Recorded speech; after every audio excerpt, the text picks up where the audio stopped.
Assalamualaikum warahmatullahi wabarakatuh. Bismillahirrahmanirrahim. Nahmaduka ya ghafuru ya syakuru. Mashalli wa sallim barik ala sayyidina maulana Muhammadin wa ala alihi wa sahbihi asma'in nama ba'du. Subhanalladzi asra bi 'abdihi lailan. Kula terangno saking mulai asbabun nuzul.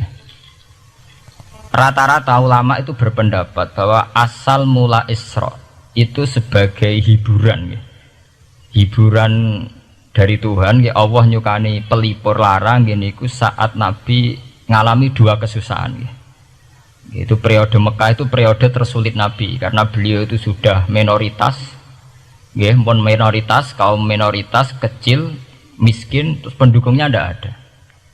Satu-satunya yang menggaransi, yang menjamin Nabi tidak dibunuh itu karena beliau dilindungi oleh sinten pamanipun, gini sinten Abu Thalib. Dan termasuk lagi secara kasta sosial ekonomi beliau tinggi karena punya istri yang saudagar kaya. Gini ku Sayyidah Khadijah. Tapi ternyata orang yang selama ini benar-benar di belakang Nabi, baik secara materi maupun moral, sing entek-entekan berjuang, ternyata wafat. Khadijah Abu Thalib wafat. Terus dikenal tahun itu tahun Amul Husni, tahun kesusahan. Sudah gitu niki sing termasuk ilmiah. Sudah gitu secara ilmiah psikologis kejiwaan Nabi terguncang. Niki rungokno tenan niki ngaji. Terguncang itu karena secara mitos keyakinane tiang Arab niku pun kadung kedikte embek keyakinan yang ditanamkan ulama-ulama Yahudi dan Nasrani. Nggih, kula baleni malih nggih. Kafir Mekah itu orang-orang bodoh, orang-orang nggak terpelajar. Mereka itu punya satu mitos, satu keyakinan yang ditanamkan oleh tokoh-tokoh intelektual Yahudi maupun Nasrani. Apa keyakinan itu? Bahwa kenabian itu yang paling mungkin kalau orang itu dari turunan Bani Israel. Orang mungkin Nabi kok ora turunane wong Yahudi atau wong Nasrani. Sehingga ketika Nabi mendakwahkan diri sebagai Nabi, mereka bilang antakulu innama unzilal kitabu ala ta'ifataini min qablina. Nak jenenge wahyu harus tidak jauh-jauh sangka turunan-turunan Yahudi. Sebab itu banyak cerita di Quran, cerita konsultasi tiyang kafir Mekah pada tokoh-tokoh Yahudi. Setelah konsultasi ya disesatkan. Orang mungkin Nabi kok nemu ummiyin, mung bintuk-bintuk untuk napa? Wahyu. Padha-padha dadi nabi rak kita, orang Muhammad. Ini kalau cerita sejarah. Sehingga saat Nabi ngaku nabi, niku kayak sudah jadi mitos. Nabi itu tidak boleh jauh-jauh dari Palestina. Karena Nabi Ibrahim orang Palestina, Nabi Isa orang Palestina, Yahya Zakaria juga orang Palestina. Nabi Musa juga orang Palestina. Semuanya itu tidak jauh-jauh dari komunitas Baitul Aqsa. Ini ku masjid Baitul Maqdis atau Baitul Muqaddas. Lah itu wong kafir pinter. Saking kepengen nyudutno Nabi Muhammad itu sampai Nabi mesti ning Palestina. Ya mesti roh cerita-ceritane Nabi ning Palestina. Lah kowe apa tau roh Palestina? Setelah kowe detail-detail. Nek kowe pancen roh iku pintu masjid ning Palestina Baitul Aqsa jumlahe piro? Terus madepe ning ndi wae. Jadi bahwa Nabi ngeklaim diri sebagai Nabi yang bisa membaca malakutas samawati, baca alam-alam gaib. Niku dites nek iso tenan saiki aku takok jumlahe pintu Baitul Maqdis piro. Nah, niki peringatan kangge santri-santri bahwa semua Nabi itu di luar dites fisik. Artinya zaman Nabi sholat ning masjid kayak teletong unta terus disiksa Abu Jahal itu hanya ujian-ujian fisik. Tapi di luar itu sebetulnya Nabi juga mengalami ujian-ujian intelektual. Ya kayak cerita-cerita di hadis Sahih, Nabi itu sering didatangi orang Yahudi ditanya, "Mat, saya punya 5 pertanyaan. Yang tahu itu hanya Nabi. Kalau kamu bisa jawab ya Nabi, kalau enggak ya tidak Nabi." Termasuk takokane, apa pertama yang dimakan ahli jannah saat masuk surga? Takokane aneh-aneh. Terus kenapa anak itu kok kadang mirip bapaknya, mirip ibunya? Soal takut aneh-aneh. Dan itu berlanjut terus sampai Nabi di periode Madinah. Nah sebab itu Nabi itu secara intelektual itu diasah Tuhan lewat proses Isra. di mana Nabi saat itu secara fasih bisa menjawab jumlah pintu Masjid Aqsa sekian. Perilaku Nabi Musa begini, wajahnya Nabi Musa begini, wajahnya Nabi Ibrahim begini. Sampai di hati-hati sahih Nabi bisa menjelaskan detail. Nabi Musa itu rambutnya kayak ini, wajahnya kayak ini, ada mutiwal. Itu detail sekali Nabi. Sebab itu di sini diterangkan oleh Imam Suyuti, peristiwa Isra adalah peristiwa di mana Nabi berjumpa para sinten Nabi. Itu asal usulnya kenapa? Karena sudah kayak menjadi mitos, Nabi itu tidak boleh jauh-jauh dari tradisi Yahudi, tradisi Palestina. Paham ben sampean roh asal usulnya. Tapi kemudian asal usul itu sebetulnya hanya sementara, hanya permainan politik. Mau sampean ben roh sejarah, permainan politik, manipulasi politik. Sebetulnya Nabi itu ya tidak jauh-jauh dari beliau adalah keturunan Israel. Israel itu bukan menunjuk sebuah negara loh, sampean pun salah paham. Israel dalam bahasa Quran itu menunjuk auladi Yakub. Israel menjadi negara kan baru kemarin setelah diberi kemerdekaan Inggris, paham ya? Israel sebagai negara kan baru apa? Kemarin. Sehingga istilah Israel di Quran maupun di hadis adalah menunjuk auladi Yakub. So intinya di antara anak Nabi Yakub ono jenenge Yahuda. Yahuda di turunan-turunan itu mimbani Yahuda niku diarani bani napa? Israel. Ternyata setelah dirunut Nabi Muhammad itu ada beda jauh dengan keluarga Israel. Karena Nabi adalah turunannya Nabi sinten Ibrahim. Nabi Ibrahim niku gada putra kalih sing gada turunan gini Ishak kalian Ismail. Ismail kalian Nabi Ibrahim disalap teng Mekah. Gini sing disebut Quran inni askantu min dzurriyyati biwatin ghairi dzi sar'in inda baitikal muharram. Terus saking Nabi Ismail nurun-nurun ngantos Sayyid Adnan. Ya, mulane nak teng berjanji disebut wa adnanu bila bin intadzabil ulumin nasabiyya ila dzabihi Ismail nisbatuhu wa muntama. Secara teori ilmu nasab Sayyid Adnan jelas-jelas wa adnanu bila bin intadzabil ulumin nasabiyya ila dzabihi Ismail nisbatuhu wa muntama. Tapi yang menjadi masalah, yaitu tadi saya sudah bilang, seakan-akan Nabi Muhammad itu orang yang benar-benar berbeda dari dinasti itu, dari keturunan itu. Karena orang Yahudi, orang kafir Mekah di kepentingan menggagalkan kenabian Muhammad, sehingga dilecehno Muhammad bin Abi Kabsah.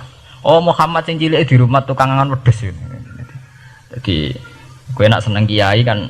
Inna akramakum indawi atqakum. Cek Ben Karlan, cek Karmin pokoknya takwa ya kia. Ya, itu enak lagi gedeng kiai iku kan. Anake Karlan kok kakean tingkah. Lah dhisik wong Mekah ya ngoten niku. Jadi nak muni Muhammad bin Abdullah bin Abdul Muthalib cek terhormat. Mereka adalah orang-orang bangsawan di seputar Quraisy. Nabi itu kastane Quraisy. Jadi kalau Muhammad bin Abdullah bin Abdul Muthalib cek ketok terhormat. Wong kafir pinter nang istilahna ora Muhammad bin Abdullah. Muhammad bin Abi Kabsah, mereka cilik Nabi tahu dirumat, cara kene ya Karlan yang penjara desa. Mulane Nabi tahu angon wedhus, mereka tahu de bapak angkat sing tukang napa? Wedhus. Lah wong Mekah pinter, dididik wong Yahudi. Nek istilahna aja Muhammad bin Abdullah bin Abdul Muthalib, iku cek kekerenan, terlalu napa?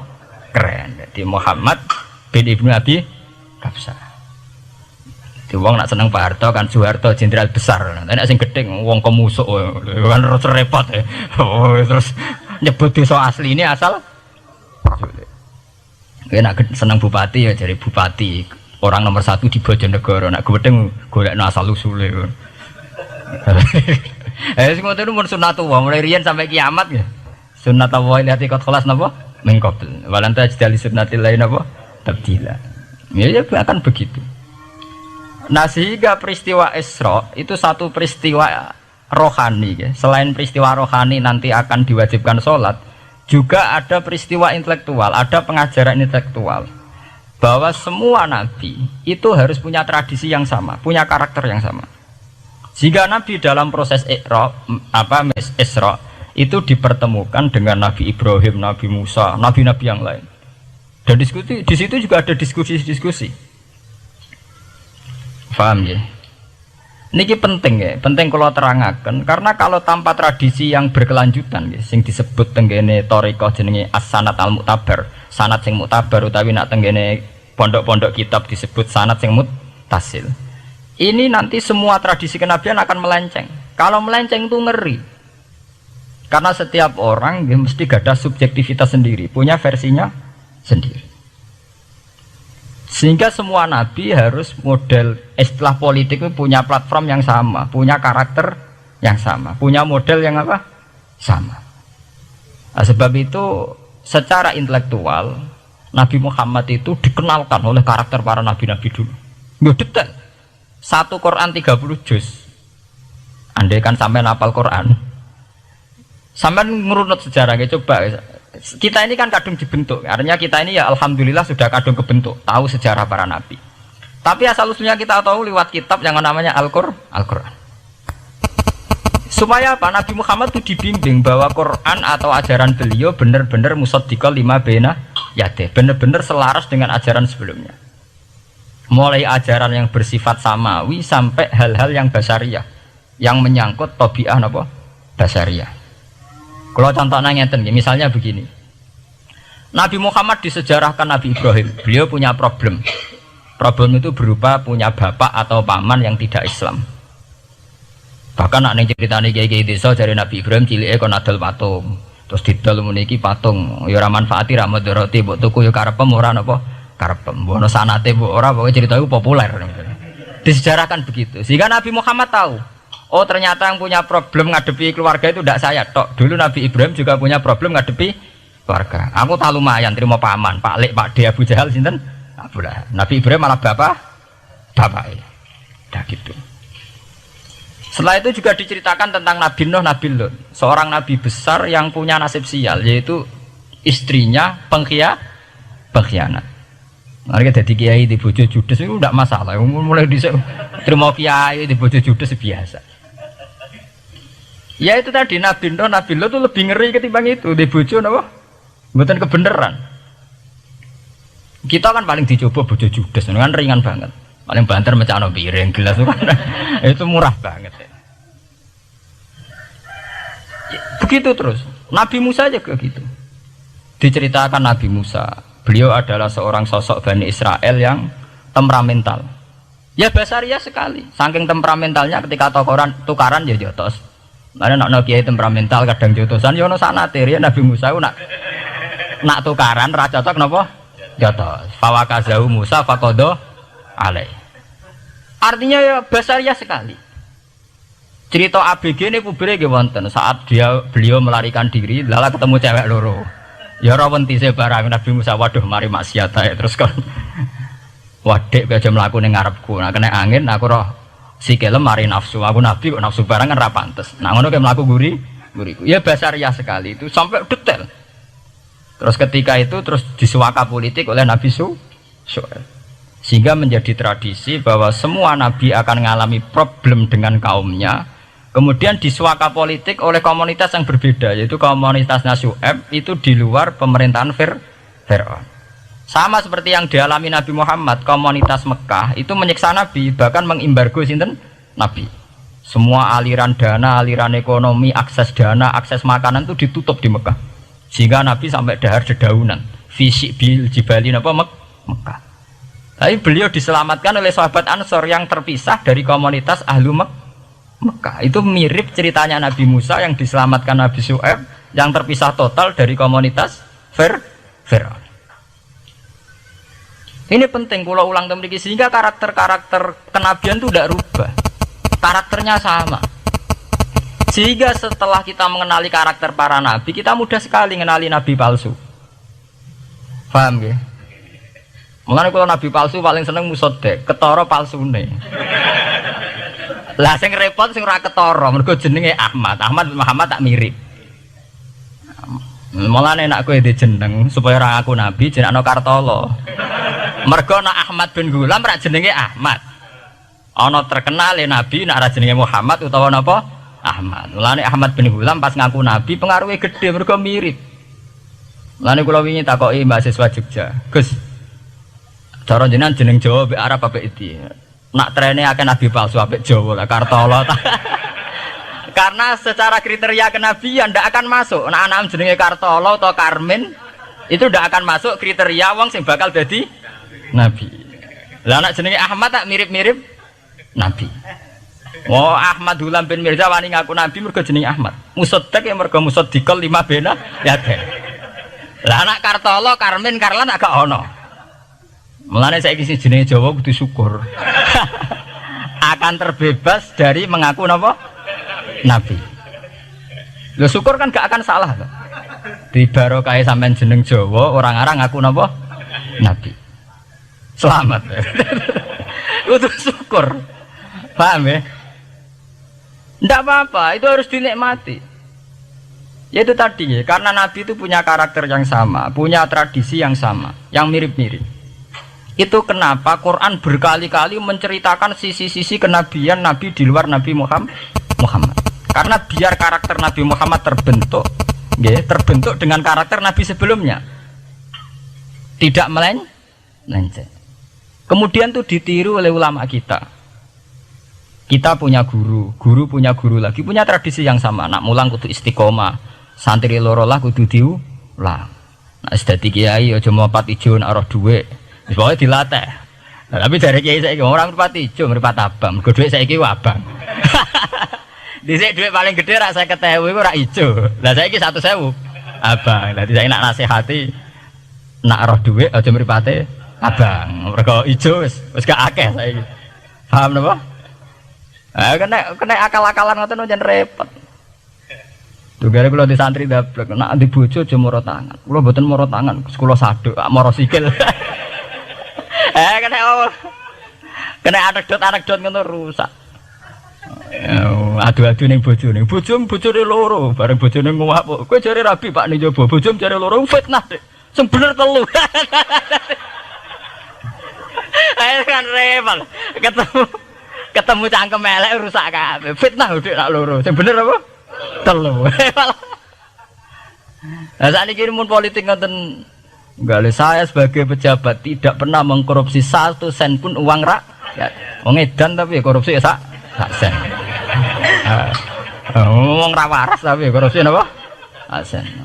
Ngono miliaran tok korupsi napa? Sak sen. Ya mesti ae. Geneman. Ayo, jadi zaman akhir itu kayak zaman dhisik, kayak Abu Nawas kabeh. Jadi apa-apa niku mun mboten karu-karuan. Mon ya. Wah itu permainan kata begitu niki kula penting kula terangaken nggih. Saya sebagai ahlul Quran, orang yang banyak baca Quran nggih. Itu kita akan tahu betul betapa parahnya nggih atau akibat negatifnya dari permainan kata itu. Dan itu dilegalkan Quran, disahkan Quran dalam beberapa ayat. Yaqulun apa yuriduna ayutfi'u nurallahi bi afwahihim. Orang-orang Yahudi, Nasrani, kafir Mekah itu ingin sekali membunuh Islam lewat permainan kata bi afwahihim. Yaitu tadi misalnya kalau Muhammad bin Abdullah bin Abdul Muthalib itu kelihatan keren karena masih Bani Quraisy. Tapi kalau diistilahkan Muhammad bin Abi Kabsah, wah Muhammad sing anake Karlan iku ora ummiyin. Balik dadi wong alim terus diistilahno bapakmu sing cilike iku angon wedhus. Ya terus repot terus ajur kah? Kabeh. Itu bi afwahihim. Efektivitas bi afwahihim itu sampai tenggene Tarikhus Suyuti wonten keterangan wa min dzalika irtadda jam'un minas sahabah. Dari permainan kata yang ditanamkan orang Yahudi itu sampai banyak sahabat yang murtad. Istilahnya itu jam'un minas sahabah. Meskipun setelah murtad itu ya divonis tidak sahabat. Misalnya menyangkut nasa mansuh. Orang Yahudi pinter, du'afaul muslimin, orang-orang muslim yang imannya masih lemah. Delok le nabimu, wong kok pelin-pelane ngono. Dhisik Ka'bah madhep Baitul Maqdis. Iku wis bener iku, mergo kiblate Nabi Musa. Nabi-nabi dhisik kiblate Baitul Maqdis. Nah saiki gara-gara dekne kangen keluargane manjen dekne cak Mekah, saiki kangen Mekah. Terus kon manggon omahe buyut-buyute. Dan saya kiblat dihadapno omahe buyute. Kangen-kangene dhewe tunggu urusan kiblat. Jadi pas Nabi itu masih di Medina. 16 bulan Nabi salatnya madhep Baitul Maqdis.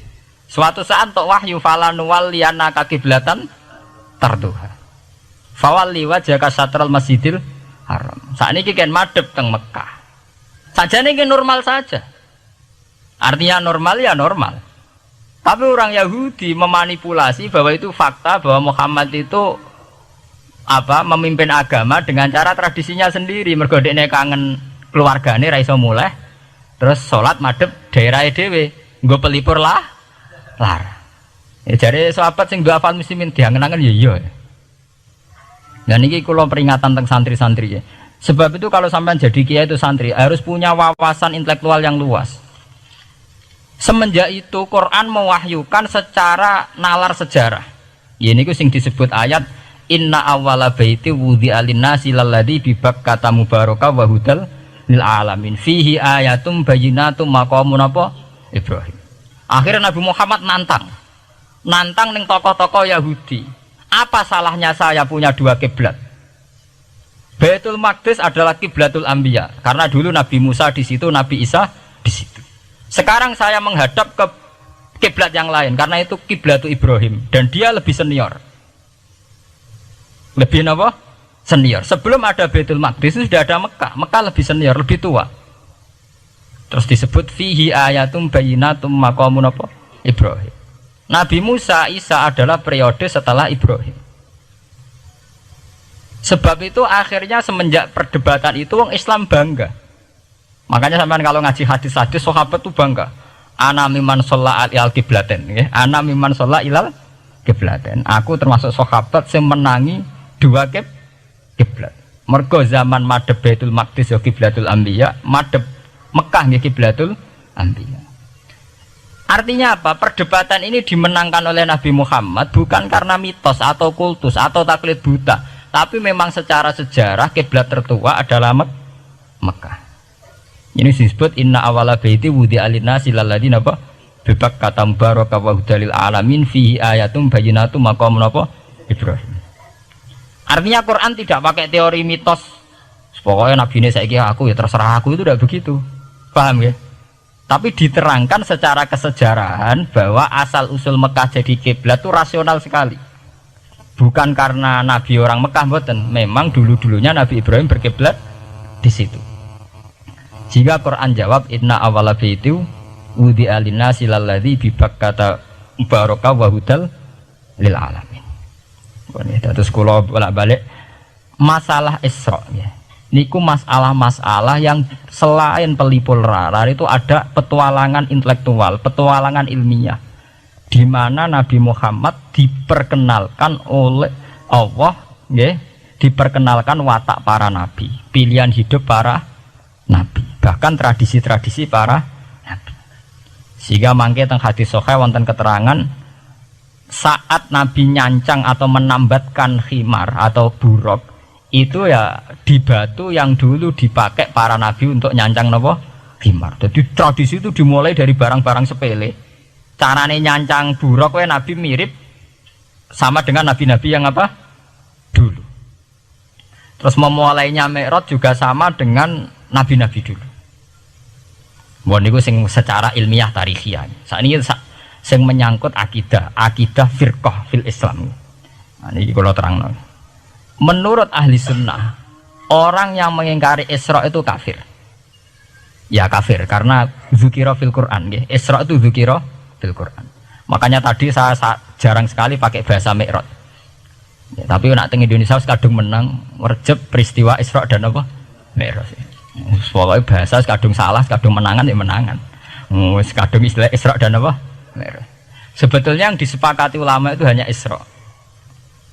Artinya yang memungkiri Isra itu kafir karena dzikra fil Quran.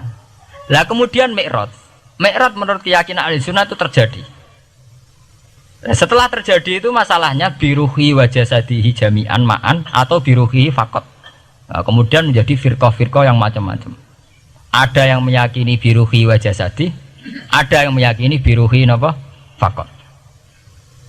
Sampeyan kalau ngaji Al-Kawakibul Lama'ah karangannya Mbah Fadl atau kitab-kitab panduan ahli sunnah yang disahkan oleh NU dulu pas musyawarah besar di Jemang yang dipakai panduan itu dulu yang disahkan itu Al-Kawakibul Lama'ah yang dikarang Mbah Fadl itu memang kita termasuk ngikuti yang biruhi wajah sedih. Tapi sebetulnya dalam kelompok yang biruhi fakot itu ada orang keren di dalam dunia ilmiah. Ini termasuk Aisyah meyakini biruhi apa? Fakot. Ya, tapi itu sudah masalah-masalah kemudian berkembang menjadi di luar masalah firqah, terus menjadi masalah said, masalah pengetahuan. Kalau masalah pengetahuan tentu kita ini terus masalah kan, artinya masalah itu kalau iman diukur dengan akal ya kadang tidak sambung. Wah itu mohal, orang dengan kecepatan sekian pasti hancur. Dan agama ukur akal terus ya repot. Wong dipendem sudah dibalung ya dibalung, dibakas tangi barang. Jadi sing disoal ora mek rotok kabeh napa? Disoal. Manjen masalah manusia itu masalah-masalah sing ya begitu. Oke. Mpun niku mboten penting. Nah, itu terus kemudian menjadi firqah. Terus kemudian ada hadis-hadis yang menerangkan proses Nabi dialek dengan para nabi. Kayak ketemu Nabi Musa, Nabi Ibrahim, terus Nabi Idris, Nabi Isa, Nabi Musa. Itu terus diterangkan di hadis-hadis sahih. Ini kalau balik tentang keterangan wau, sebetulnya pertemuan-pertemuan ini itu dimaksudkan Nabi biar punya tradisi yang sama dengan nabi-nabi sebelumnya. Karena ini penting ya. Sama nek sira rasane dadi kiai. Niku krasa banget. Misalnya kita akan dididik ala pesantren misalnya. Kita punya kiai-kiai yang punya tradisi. Misalnya nak rawong nakal, wong minum astagfirullahaladzim, wong kok ngono kan gitu. Ya hanya begitu. Sehingga wis kaya identik angger kiai NU atau amalia NU iku rawani naboki wong sing nyabu. Ya rawani nyaduki wong sing lagi minum. Kemudian itu dianggap satu kekurangan atau apa, walhasil kemudian lahir kayak FPI, orang yang tidak menerima metode itu. Tapi sudah kayak ada janjian tuh begitu. Kiai paling anti kemungkaran lah itu. Masa kiai paling kerengo sapa mbok terkenal kerengo. Mereka tidak punya catatan repot bahwa mereka pernah jotosi wong minum. Masih sing sering jotosi santri lah itu tetap rata wono terkenal jotosi napa? Wong sing mabuk, wong sing minum. Itu sudah kayak tradisi. Dulu zaman Basim Asari Jombang terkenal ijo be abang, sing wabang ya abangan tenan. Sing ijo. Tapi tidak ada catatan sejarah kiai jotosan be pemabuk. Ya memang kayak kita sudah punya tradisi nak roh kemungkaran itu menang kalah itu lewat proses bil hikmati wal mau'izatil hasanah. Kita ini kayak punya tradisi nak roh kemungkaran milih model Nabi wa mahdi qaumi fa innahum la ya'lam. Itu ya kayak ada janjian begitu. Meskipun kita sebagai orang alim ya tahu nahi mungkar itu wajib. Nahi mungkar itu begini-begini, tapi ya praktek kita tidak pernah begitu. Ya, kalau di Timur Tengah kebalikan. Mana ada terima karuan wong nakal. Podo soleh beda aliran halal dibunuh. Sehingga wong Sunni yang ngalalo darai wong Syiah nggih ngalalo darai napa? Wong Sunni. Ya sudah kayak tradisi. Sampai nak maca kitab fikih khas Arab. Mau biasa muni wong ngene iku muhaddarun damu. Padahal ya wong soleh, wong Islam di mazhab apa ini disebut darun apa? Damu. Sehingga kita yaitu tadi, kita punya tradisi. Saya tuh kalau sedang tahajud, matehai para wali-wali songo atau apa, itu yang terpikir di saya itu hanya satu. Agama Islam itu lahir lewat Quran dan hadis. Tapi kemudian tahu-tahu tetap berimprovisasi, berkembang sesuai tokoh yang membawa. Samaan kalau melihat Islam di India dulu sampai perang besar-besaran, kemudian zaman Abul A'la Al-Maududi, zaman periode Muhammad Iqbal, sampai India pecah, kemudian jadi Pakistan yang bernegara apa? Islam, karena banyak konseptor Islam yang tidak setuju negara sekuler. Akhirnya mereka misah jadi negara Islam Pakistan. Kemudian Timur Tengah juga begitu. Karena Timur Tengah sudah Islam semua, masalahnya itu diislamkan ala Sunni atau ala Syiah. Iran menjelma sebagai aliran Syiah. Yang Sunni dianggap sesat, halal darai. Irak zaman Saddam Hussein pemerintahan Sunni. Sing Syiah dibantai, sehingga wong Kurdi do mati. Era Saddam keok gentenan Saddam sing dibantai. Makanya kalau saya ngaji di Jogja, seminar di Jogja bilang, kita ini harus bersyukur. Kita ini punya tradisi konflik yang terbaik di dunia. Enggak, kita ini punya tradisi konflik yang terbaik di dunia. Sampai nak Isra Ikhwanil Muslimin teng Mesir, Badan Intelijen Nasional atau Badan Stabilitas Nasional, Bakor Setanas atau itu harus terima kasih sama tradisi tokoh-tokoh Islam di Indonesia. Lepas dari kita setuju tidak setuju itu terserah. Tapi kita punya tradisi konflik yang paling baik di dunia. kurang bencinya Gus Dur sama FPI atau FPI sama Gus Dur, paling mereka ya adu statement di depan wartawan. Itu bagus sekali. Cara nang Arab wis tembak-tembakan. Kita punya sejarah. Secara pesantren saya itu punya sejarah panjang. Zaman Mbah Imam beda dengan Mbah Zubair, zaman Kiai Memun beda dengan Kiai yang lain. Paling adu statement saat ada tamu itu paling bagus. Kita punya tradisi konflik paling bagus di dunia. Kayak apa mangkalnya orang NU saat Gus Dur diimpis, dipecat. Tapi habis itu ya sering seminar ketemu Amin Rais. Ya mereka adu polemik, ini tidak konstitusional, ini apa. Gus Dur nggak jurus dekret. Sing sitok nggak jurus sidang istimewa. Nah, kurang serem sidang istimewa dilawan sidang luar biasa. Pokoknya agak istilah sing serem-serem. Tapi tidak saling bunuh loh, sampean harus syukur loh. Selama ini orang awam sering bilang, loh kiai kok tukaran. Sampean bandingkan di Timur Tengah, jenenge tukaran mesti tahdirudam. Para polisi, para badan intelijen, para yang menjaga stabilitas negara ini harus terima kasih sama tradisi tokoh-tokoh Indonesia. Yang namanya di Mesir, di Irak, di mana-mana jenenge tukaran mesti melibatkan pertumpahan darah. Saat Arab Saudi jadi Wahabi itu besar-besaran itu. Pembunuhan apa pengusiran orang-orang Sunni. Tapi di Indonesia enggak. Di anarkis. Paling itu tadi adu polemik. MLB dilawan MLB itu masih keren sekali, tidak apa-apa. Itu lebih baik ketimbang adu jotos atau adu hizib lah.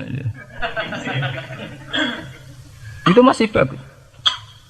Nenda ini sampean biar paham, biar syukur jadi bangsa Indonesia. Kita punya tradisi konflik yang baik. Sama nak setelah peristiwa teng Irak, ya, teng Sudan, teng Khartoum, teng Darfur, itu kan orang Islam semua. Gara-gara beda madzhab saling bunuh. Di Mesir ya gitu, Ikhwanul Muslimin dengan pemerintah dan sebagainya. Hatta saya sebesar Sayyid Qutb, sing tokoh populer mohon kak budutnya boten jelas. Di Indonesia bagus sekali. Kita menangi zaman secara sejarah, ya. Kita menangi bedanya dulu Ahmad Hasan dengan tokoh-tokoh NU. Kulo nu menangi secara sejarah sering baca. Terus zaman anyar-anyarane NU asas tunggal, bedanya Gus Dur dengan Kiai As'ad. Sak mangke bedane PKB dua versi. Mereka menyelesaikan secara beradab. Lewat pengadilan, kok pengadilan kalah lewat MA, beradab sekali. Kita harus bersyukur. Dibanding penyelesaian konflik kayak di Irak, kemudian ngundang Amerika, akhirnya sekarang kacau balau. Di Timor Leste yang latihan bikin Ramos Hurta disuduk. Indonesia paling banter ngobong fotonya SBC. Ya masih terhormat lah, masih artinya masih beretika. Kita harus syukur punya bangsa yang beradab. Wong ras setuju antar kiai ya rasan-rasanan. Kiai kok ngono, sing tok kiai kok ngono. Engko sing kiai tengah-tengah ayo ana sing ngono, ana sing ngene dadi. Sing ra melok-melok biasanya terus milih amane, ya ana sing ngono, ana sing ngene. Jadi artinya kita yang baik. Saya itu berkali-kali ngaji ya. Sampean kalau sering baca Quran dan menghayati ya. Artinya ora maca Quran pelang-pelang ora karepe, menghayati. Saya itu sekarang sesadar-sadarnya, saya masih belajar. Ini jamaah sini harus tahu. Saya hingga detik ini masih belajar. Entah itu lewat belajar baca Jalalain atau belajar merenung maupun belajar lewat yang lain. Quran itu dulu ya sering nyebut begitu itu saya tidak paham. Sekarang itu saya paham, tambah paham. Misalnya di juz 4 ada istilah ikhwanan. Orang mukmin disuruh ingat peristiwa-peristiwa yang dulu saling kuntum a'daan fa'allafa baina qulubikum fa'asbahtum bi ni'matihi napa ikhwanan. Dulu kamu bermusuh-musuhan yaitu antara kelompok Aus dan Khazraj. Gara-gara barokatul Islam sekarang kamu menjadi ikhwanan. Menjadi bersaudara. Sampean kalau melihat TV merunut konflik di Irak, sering ada bom bunuh diri, itu kan ada asal usulnya. Memang sekarang orang menimpakan kesalahan itu pada pasukan multinasional yang dipimpin Amerika dan Inggris. Tapi sebetulnya ada usul-usulnya. Sampai Amerika bisa masuk karena orang Irak tidak ikhwanan. Tidak apa? Yaitu ada Syiah, ada Sunni, mereka saling menikam, saling bunuh. Sehingga karena ada ikhwanan ini pihak ketiga masuk, yaitu tentara multinasional. Makanya saat di Jogja ditanya, cara jenengan sebuti menyangkut Ahmadiyah, menyangkut konflik di Jakarta, saya bilang sekarang setiap orang bikin from apa forum, ya itu baik kalau niatnya baik-baik. Tapi andaikan saya ditanya Tuhan nanti, hak kowe iku kelompok apa? Pokoknya angger NU atau Muhammadiyah ajak mayoritas, aku milih salah sitok itu. Bukan karena mau saya oportunis milih yang besar, itu lebih baik, lebih maslahat. Karena kalau setiap orang merasa benar bikin kelompok sendiri akan menjadi kelompok banyak. Dan saat menjadi kelompok banyak, tentu konflik lebih tidak terpola. Tidak apa? Terpola. Umpama Hasim tukaran Mbak Din Samsudin itu terpola. Tapi nak angger wong ngrasa di ketua dhewe tidak terpola. Bagaimanapun ikhwanan itu harus disyukuri. Nggih, dalam kondisi berteman. Sebab itu Nabi sering ngendikan ilzamu jamaahirul muslimin wa man sadza sadzafin. Mbok kamu itu ikut kelompok mayoritas saja. Jamaahirul muslimin cara bahasa netralnya mbok ya kamu itu ikut kelompok mayoritas saja. Karena kalau orang merasa benar kemudian bikin kelompok sendiri itu tidak ada selesainya. Lah akulah cara nuruti GR sebagai kelompok dhewe. Wong aku ya di umat, di pengaruh sing nyucup wis akeh. Tapi kalau semua orang merasa begitu kan repot nanti. Mursyid di kelompok dhewe, tukang toreko di kelompok dhewe, tukang ngaji di kelompok dhewe. Modal kitab pirang-pirang sesuk ana jamaah Jalalain, jamaah Muin, jamaah Fathul Wahab. Sing ora iso ngaji jamaah tahlil, jamaah istighosah. Ora ono bare itu. Saya tuh kalau ditanya di Jogja, meskipun saya kritis, artinya kritis itu mungkin terhadap satu fenomena kita tidak setuju atau Muhammadiyah dalam banyak hal atau satu dua hal. Itu tidak menjadi alasan kita untuk tidak mengikuti mainstream. Karena kalau mainstream ini dilanggar, itu kita tidak akan ikhwanan. Dan akibat negatif dari tidak ikhwanan adalah kayak kasus Irak. Iran itu kenapa tidak mudah diserang Amerika padahal punya nuklir? Karena mereka seragam Syiah semua. Itu lebih gampang, lebih susah. Lawan itu apa? Susah. Arab Saudi juga mudah diadu karena karuan seragam Wahabi semua. Kita tidak bicara itu ya akidah, mungkin kamu bisa debat Wahabi itu benar apa enggak, tapi karena relatif aman enggak diacak. Indonesia juga gitu. Kenapa tidak banyak konflik? Karena orang itu Islamnya kalau udah NU ya Muhammadiyah. Buat cocok ra cocok bae milih. Itu lebih mudah ketimbang ada faksi-faksi baru kemudian stabilitas menjadi tambah kacau. Nah, di sini pentingnya ngaji. Karena dari ngaji itu kita akan kembali ke ma'rifatullah, ngerti Allah yang sebenarnya. Sebab itu di surat Isra disebut pada akhirnya ngaji itu apa? Subhanalladzi asra bi 'abdihi lailam minal masjidil haram ilal masjidil aqsa alladzi barakna haulahu. Tujuan akhirnya linuriyahu min ayatina. Bahwa Mi'raj itu hanya bagian kecil yang dingertikan kita betapa dahsyatnya kekuasaan Allah Subhanahu wa taala. Betapa tidak terbatasnya kemampuan dan kebisaan dan kudrahnya Allah Subhanahu wa taala. Makanya masih dikatakan min ayatina, itu masih sebagian kecil dari ayat-ayatku kata Allah. Lalu dalam surat Kahfi diterangkan, ketika orang kagum dengan Ashabul Kahfi yang bisa hidup tidur dalam keadaan hidup 309 tahun atau Masehinya 300 tahun, kalau Hijriahnya 309 tahun. Itu mungkin kalau kita ilmuwan, ahli baksil ya, atau ahli apalah, itu mungkin lebih kagum tentang nyamuk. Saya berkali-kali bilang, andaikan kita sepakar-pakarnya, terus disuruh bikin nyamuk itu, nggak usah bikin nyata hidup, bikin patungnya saja. Nyamuk itu sekecil itu, kemudian punya jantung, jantungnya punya urat, uratnya punya kuman, kumannya juga punya urat. Bayangkan saja sudah tidak bisa. Sehingga ketika orang tak kagum sama Ashabul Kahfi, kata Allah, am hasibta anna ashabal kahfi warraqimi kanu min ayatina ajaba. Apa kamu kagum tentang Ashabul Kahfi dan batu-batu yang dipahat di situ? Bukankah dalam kekuasaan kami ada yang selalu menakjubkan? Artinya, andaikan kita ilmuwan tentang embriologi, tentang hewan, tentang kuman, mungkin cerita tentang nyamuk itu lebih dahsyat ketimbang tidurnya Ashabul Kahfi yang 309 tahun. Karena kemampuan Allah menciptakan nyamuk yang kecil, sangat kecil, super kecil. Kemudian kecil itu ya punya jantung tentu lebih kecil lagi. Belum uratnya jantung itu, belum nyamuk juga di dalamnya menyimpan calon-calon keturunannya.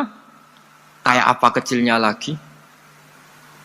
Nah, di sini Allah mengingatkan kita innallaha la yastahi ayyadriba matsalam ma ba'udatan fama faqaha. Allah tidak pernah malu jika dalam menunjukkan kekuasaannya Allah memberi contoh seekor nyamuk.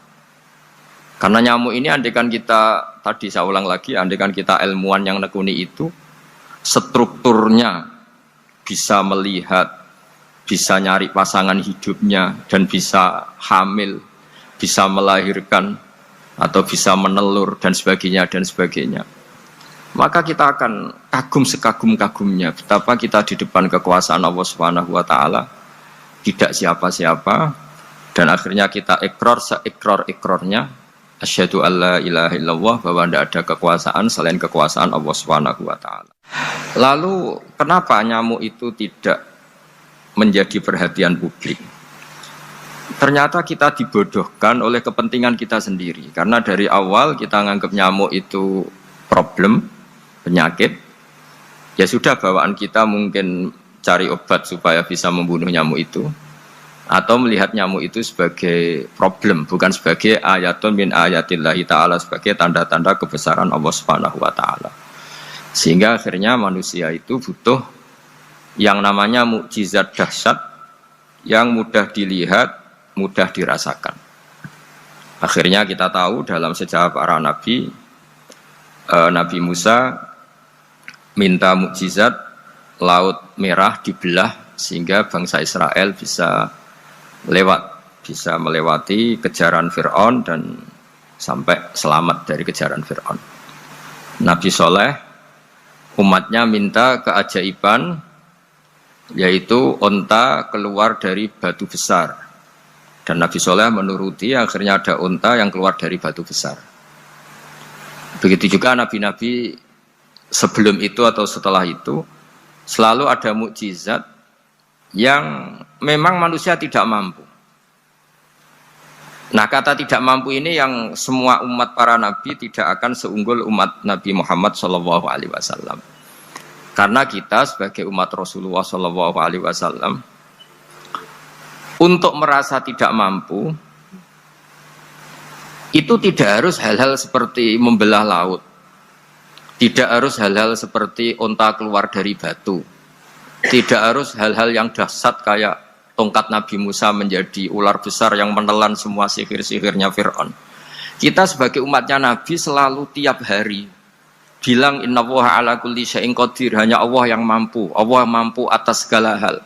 Melihat nyamuk kita iman, melihat hal-hal kecil. Karena kita ketika melihat nyamuk itu mesti kita itu kok hebat nyamuk, tanpa rapat, tanpa ada gaji dari Kemenku bisa populasinya dijaga.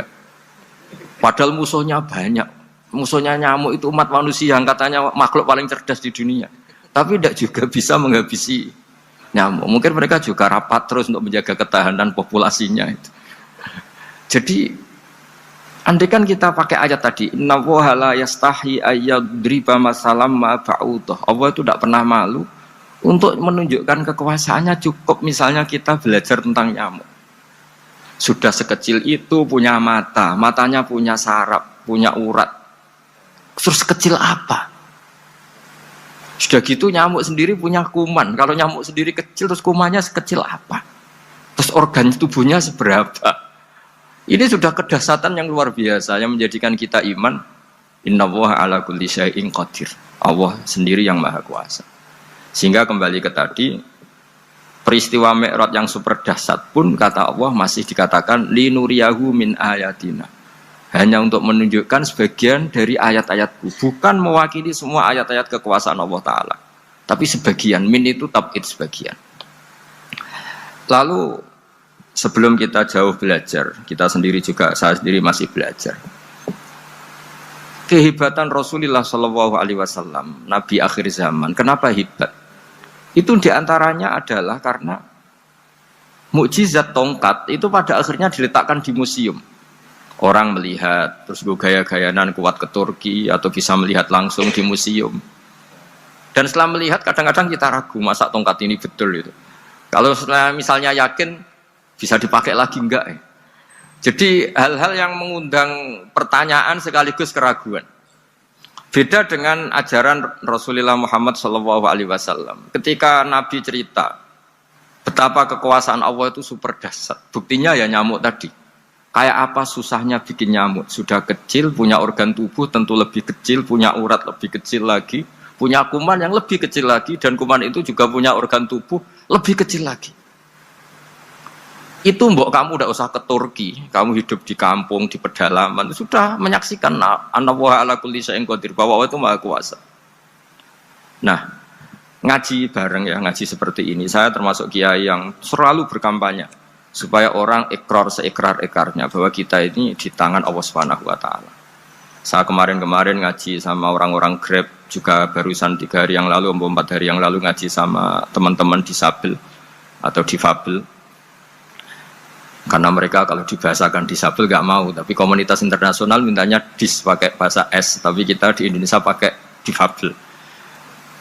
Akhirnya kita tahu, ternyata orang yang kita kira menderita karena fisiknya, ternyata kadang lebih bahagia. Karena Allah bisa mengalihkan pikiran untuk positif. Saya berkali-kali guyon di depan para tamu. Saya pernah punya tamu itu perempuan gak cantik miskin lagi. Itu nyata ini. Gus doakan supaya suami saya kaya. Terus saya bilang, memangnya kalau sudah kaya ngapain itu? Ya paling tidak rumah saya diganti, mobil saya diganti. Tapi nanti akhirnya ngevaluasi Anda juga ingin diganti. Gitu. Karena setelah rumahnya mewah, pakai mobil mewah, pasti yang dievaluasi bukan rumah dan mobil, tapi Anda. Kok enggak pas ya wajah gini di rumah saya? Gitu. Kok enggak pas wajah gini kok di mobil mewah? Akhirnya ibu-ibu tadi sudah aku nggak jadi. Jadi mungkin barokahnya pandemi itu nanti ibu menteri itu jadi kelihatan hebat karena ada pandemi kok Indonesia bertahan itu. Tapi kalau nggak ada pandemi kan ya biasa aja, memang normal. Gitu. Kiai juga gitu, diuji santri yang kadang beling, umat yang nggak jelas. Itu memang ujiannya. Kalau nggak ada ujian ya nggak keren. Gitu. Kayak ya biasa aja lah kita hadepin, ya kita tadi kata Bu Menteri ya kita ikhtiar dan berdoa. Lalu saya ulang lagi. Jadi logika itu bisa pakai analogi. Analoginya tadi, salah Anda kalau mengatakan cincin ini lebih kuat ketimbang kertas. Yang benar adalah secara materi ini lebih kuat ketimbang kertas. Tapi soal nanti kekuatannya sampai kapan terserah yang punya. Bisa saja saya punya rencana besok ini saya luluhkan, saya hancurkan. Yang ini saya simpan. Kayak apa dulu dinosaurus itu kuatnya kayak apa? Habis. Ayam yang selemah itu sampai sekarang masih ada. Karena Allah menghendaki dinosaurus diakhiri, sementara ayam tidak. Kayak apa nyamuk itu yang musuhnya orang seluruh dunia, ditemukan apa, mulai begon apa, tapi sampai sekarang bertahan. Apa kita perlu konsultasi sama nyamuk gimana ini kok bisa bertahan, resepnya apa? Karena Allah menghendaki itu disisakan masih. Nah, kemudian kenapa ada peristiwa Isra Mi'raj? Saya termasuk orang yang sering menulis tentang fikih sholat, tapi nulis saya untuk diri saya sendiri tak pakai ngaji. Tidak saya bukukan, memang saya sengaja karena ribet biasanya penerbit itu. Terus bicara royalti apa, kita kan mulai kecil dilatih ikhlas, jadi kalau komersial itu jadi bingung. Karena tidak biasa komersial, jadi kalau diajak komersial itu malah jadi bingung. Nabi ketika Mi'raj, ini yang jarang dikaji. Sebetulnya kalimat-kalimat dalam sholat, pertama Rasulullah Muhammad SAW ketemu Allah, itu Nabi maju. Maju ini Jibril sebenarnya mau ikut, karena Nabi bilang, ya Jibril jangan tinggalkan saya sendiri. Terus kata malaikat Jibril, sudah makam saya sampai sini, kelas saya sampai sini aja. Enggak, kamu harus nemani saya. Ketika memaksa nemanin, beliau tidak kuat. Di beberapa riwayat dijelaskan sampai beliau pingsan, sampai beliau tidak sadar. Akhirnya terus ada ayat wa ma minna illa lahu maqamun ma'lum. Kita punya kelas tertentu yang enggak levelnya sampai sana. Akhirnya Nabi masuk wilayah itu, area itu.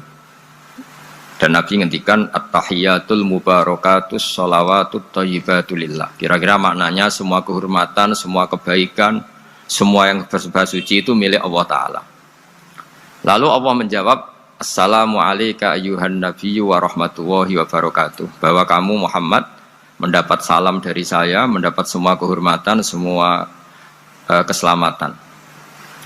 Kemudian Nabi itu karena sebagai hamba yang tidak egois, tidak ingin kalau nikmat dirasakan sendiri, tidak ingin kalau sedang senang beliau sendiri yang merasakan. Beliau ngendikan assalamu alayna wa ala ibadillahi sholihin. Ya Allah tolong bahwa status selamat itu tidak hanya milik saya tapi milik siapa saja yang soleh. Soleh itu ya sesuai kelas masing-masing. Setelah itu para malaikat melihat kebaikan Nabi yang seperti ini, melihat mentalnya atau keinginannya yang luar biasa untuk baik kepada semua orang, wa ala ibadillahi sholihin. Terus malaikat saat itu rame-rame bersaksi asyhadu alla ilaha illallah wa asyhadu anna muhammadar rasulullah. Catatannya apa di sini? Bahwa ternyata kesaksian tentang syahadat itu dimulai rasa tidak egois. Merasa bahwa rahmat ini harus dirasakan semua orang.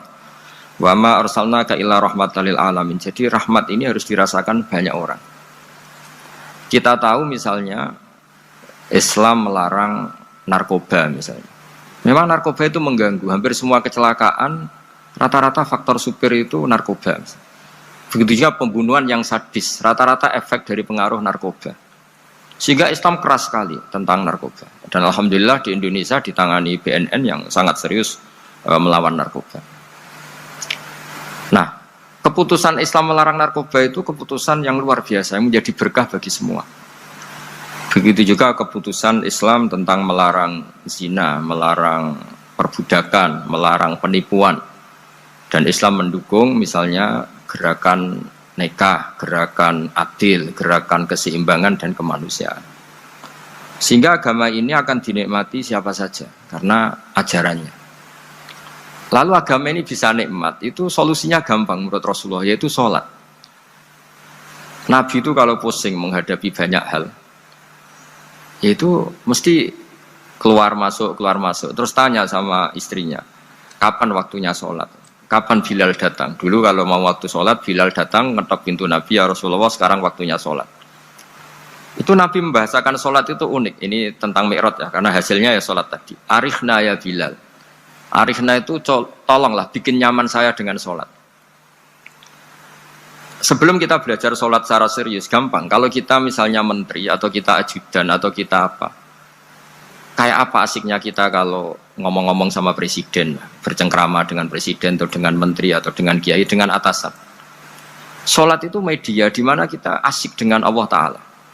Kalau kita bisa asik dengan atasan yang manusia, apalagi ini asik dengan Allah Subhanahu wa ta'ala. Sehingga kita harus malu kalau sholat tidak asik. Kita ketemu orang yang kita hormati saja asik, masa ini ketemu Allah Ta'ala tidak asik. Sehingga dulu, bawaannya orang dulu itu kalau sholat, untuk tidak cepat itu harus diperintah. Dulu para nabi, para sahabat, kalau sholat itu lama-lama. Sehingga sampai nabi yang turun tangan, wahai para sahabatku, kalau kamu jadi imam jangan lama-lama. Karena dulu semua orang itu penikmat sholat. Sehingga untuk tidak lama itu nunggu diperintah. Kalau kamu jadi imam jangan lama-lama, kasihan makmumnya itu. Nah sekarang alhamdulillah tanpa dilarang sudah cepat semua. Ini sudah ada kemajuan, ini sudah maju sekali ini, nggak usah dilarang sudah cepat. Dulu itu saking asiknya orang sholat, untuk supaya agak cepat itu harus ada perintah dari Nabi. Kalau kamu jadi imam jangan lama-lama. Nah kita kalau sedang pas baik lah, pas waras lah kira-kira gitu. Kalau bahasa orang Pantura, saya ini orang Pantura, jadi kalau ngomong lebih keras, lebih vulgar. Normalnya orang sholat itu tidak bisa ngakhiri. Normalnya, saya ulang lagi, normalnya orang sholat itu tidak bisa ngakhiri karena ketemu zat yang kita cintai. Kita kalau ketemu orang yang kita hormati, yang kita cintai itu nggak bisa ngakhiri. Misalnya mungkin anak muda, contohnya ketemu pacar tidak bisa ngakhiri. Kita kangen sama temen, jagung tidak bisa ngakhiri karena asik. Nah ini ketemu Allah yang dipuja-puja, dipuji-puji, kemudian cepat ingin ngakhiri. Jadi ini kita agak aneh. Makanya normalnya orang sholat itu tidak bisa ngakhiri, dan itu normal. Sehingga dulu ketika Sayyidina Umar itu ditikam sama satu benda yang kayak pancing itu. Panah itu kan kayak pancing ya, jadi kalau masuk cepat tapi nariknya susah karena ada grendelnya. Itu tiap ditarik sakit. Dan beliau bilang, nanti setelah saya sholat tarik. Beliau sholat, nyaman, ditarik itu nggak gerak sama sekali karena dia sudah istighraq billah, sudah nyaman dengan Allah sehingga ditarik itu nggak kerasa. Dulu di daerah sini masih keluarga kita lah, masih keluarga kita semua. Ada seorang wali jadi imam masjid. Itu di PHK sama takmirnya. Karena ketika sujud dia asik terus lama sekali.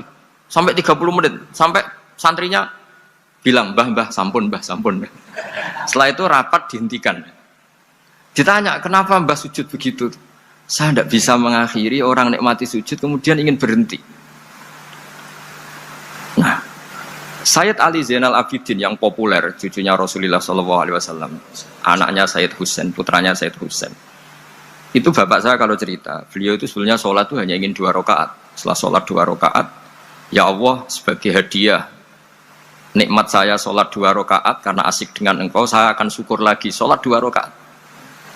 Akhirnya ketika nikmati sholat, dia sholat lagi 2 rakaat sampai akhirnya 1000 rakaat. Itu tanpa rasa capek, karena merasa keasikan. Masa momen seasik ini kemudian saya tinggalkan ya Allah. Akhirnya sholat lagi. Sehingga ada seorang wali ditanya, kamu ingin masuk surga? Tanya, di surga ada sholat enggak? Enggak ada kan? Wah kalau enggak ada sholat saya enggak masuk surga. Terus dibilang, ya sholat aja. Terus dia mau masuk surga. Kalau kita akan kebalikan, kita ini masuk surga itu sebetulnya kita ngawur sekali. Ngawurnya adalah, hore masuk surga, enggak ada sholat lagi, enggak ada puasa lagi. Jadi ini kan kita ini jadi makhluk yang aneh. Jadi kita ini masuk surga senang karena sudah ada kewajiban apa? Sholat. Jadi ini agak aneh. Sesuatu yang menjadikan kita masuk surga, tapi sesuatu yang kita benci setelah masuk surga. Asiklah di surga karena tidak ada sholat. Nah, apapun kondisi kita harus latihan. Harus latihan. Kita entah seberapa kadarnya ingin niru Rasulullah SAW ketika ngendikan wa qurratu aini fi sholat. Nyamanku, hatiku tentram kalau saya pas sholat. Sehingga tadi sudah saya katakan tadi, dulu itu untuk menghentikan sholat itu susah. Sampai Rasulullah sendiri yang merintahkan, hei para imam kalau sholat jangan lama-lama. Kalau sekarang, andai kan Nabi hidup di zaman sekarang, pasti tidak ada pengumuman itu. Karena semuanya sudah cepat, ya. Malah super kilat itu. Ada yang terawih 20 rakaat hanya berapa? 8 menit dulu. Itu kan 7 menit itu. Nah kalau sampean tanya saya, kenapa sholat begitu asik? Yaitu tadi kita diajari analogi. Analogi itu ya kias. Jika kita bisa asik ngomong sama orang yang kita cintai, bisa orang tua, bisa anak, bisa cucu, itu rasanya mengakhiri itu nggak bisa. Karena bawaannya asik. Apalagi ini kita munajat, bercengkrama dengan zat yang kita butuhkan sebelum kita ada, sampai setelah kita ada, sampai setelah kita tidak ada. Kita semua akan hasbunallah wa ni'mal wakil. Sehingga dulu bawaannya orang dulu itu, saya cerita sedikit, ada orang mau meninggal, namanya Umar bin Abdul Aziz, itu Khomisul Khulafa, orang yang terkenal adil. Ketika mau meninggal, senangnya bukan main. Ditanya, kenapa engkau senang? Memangnya kalau saya mati mau kemana? Ketika saya hidup dengan segala nikmat itu ya karena Allah Ta'ala. Saya nanti mati ke zat yang sama, dikelola oleh zat yang sama, yaitu Ar-Rahman Rahim. Dulu saya disayangi Allah, paling selamati juga disayangi Allah. Karena yang jadi Tuhan selamati, Tuhan yang sama ketika di dunia, yaitu Rahman Rahim. Cerita legenda yang lebih dasar dari itu, masyhur itu Jalaluddin Ar-Rumi. Ketika dia mau meninggal, semua muridnya nangis, beliau marah. Kenapa kamu menangis? Ya karena guru mau meninggal. Kamu itu ngawur sekali. Saya ini sudah lama menunggu hari seperti ini, bisa ketemu zat yang saya cintai, malah kamu menangis. Ayo kamu nari sebagai pesta kematian saya. Tapi ini nggak bisa ditiru ya, karena kalau kita niru, nggak usah dilarang juga nggak bisa niru kayak kita. Cuma saya maklumatkan jangan ditiru, meskipun nggak usah dilarang juga nggak akan bisa niru. Sehingga orang-orang dulu itu bawaan kalau mau kabundut itu ya asik. Rasulullah SAW ketika mau wafat, intaqala ila rafiqil a'la, itu ditanya sama istri-istrinya, lalu engkau mau kemana? Kata Nabi, sebelum sekian hari, beliau setiap khutbah ngendikan, ini ada hamba yang disuruh milih Allah antara di dunia dan bertemu Allah. Kalau kamu jadi hamba itu milih mana? Di dunia yang penuh problem ini, apa milih ketemu Allah yang Rahman Rahim? Yang hubungannya dengan kamu itu ngasih dan ngasih. Kamu tidak mungkin kan hubungan dengan Allah memberi, kamu bisa apa? Kita hubungan dengan Allah pasti hanya mendapat. Dikasih nyawa, dikasih oksigen, dikasih bumi tidak bayar, dikasih air juga tidak bayar. PDAM dikelola siapapun bayar, oksigen di rumah sakit bayar. Hubungan kita dengan Allah tidak pernah bayar oksigen, tidak pernah bayar sewa bumi, punya kolam renang laut seluas itu ya tidak pernah bayar. Udah gitu kolam renangnya menghasilkan ikan. Itu kalau kita kan semuanya utang jasa sama Allah, dan reputasi Allah itu dengan kita hanya memberi, tidak pernah meminta. Akhirnya hubungan-hubungan inilah yang menjadikan terus semua sahabat jawab, ya kalau kita jadi hamba itu pasti milik Allah lah. Jadi Nabi itu saking pinternya orang, supaya orang siap dengan keberangkatan beliau itu dibikin satu taksis, satu apa? Kalau orang Jawa bilang itu dikai persemon, dikai mukaddimah, supaya orang-orang itu siap kalau Nabi ngendikan. Kalau kamu seorang hamba disuruh ketemu Allah sama hidup di dunia yang fana ini, milih mana? Ya milih ketemu Allah. Ketika akhirnya Rasulullah wafat, ternyata orang itu adalah Rasulullah. Ya akhirnya sahabat bilang, ya iyalah, masa dengan kita sama Allah milih ketemu kita, pasti milih ketemu Allah. Nah, sholat itu mi'rajul mukmin. Sholat itu adalah cara seperti itu. Kita manja dengan Allah meskipun dengan segala problem. Ketika itidal kita tetap memaklumatkan Rabbana lakal hamdu mil'us samawati wa mil'ul ardi wa mil'u ma syi'ta min syai'in ba'du. Engkau zat yang selalu layak dipuji di langit maupun di bumi. Dan langit bumi ini karena terbatas masih ditambahi wa mil'u ma syi'ta min syai'in ba'du. Dan seluas apa saja engkau kehendaki. Apapun hebatnya langit bumi ini tetap terbatas, ada ruang dan waktu. Makanya ditambahi wa mil'u ma syi'ta min syai'in ba'du. Dan segala puji ini memenuhi semua yang engkau kehendaki. Saya berkali-kali bilang kalau hubungan dengan Allah nyaman, caranya gitu. Kalau kita sakit, bayar oksigen. Kalau kita butuh air, bayar PDAM. Allah itu tidak pernah nyuruh kita bayar. Apa saja hubungan dengan Allah. Nah, sholat itu maklumat bahwa kita apapun problemnya, alhamdulillah rabbil alamin. Kita maklumatkan terus bahwa kita bersyukur. Lalu kita Rabbana lakal hamdu.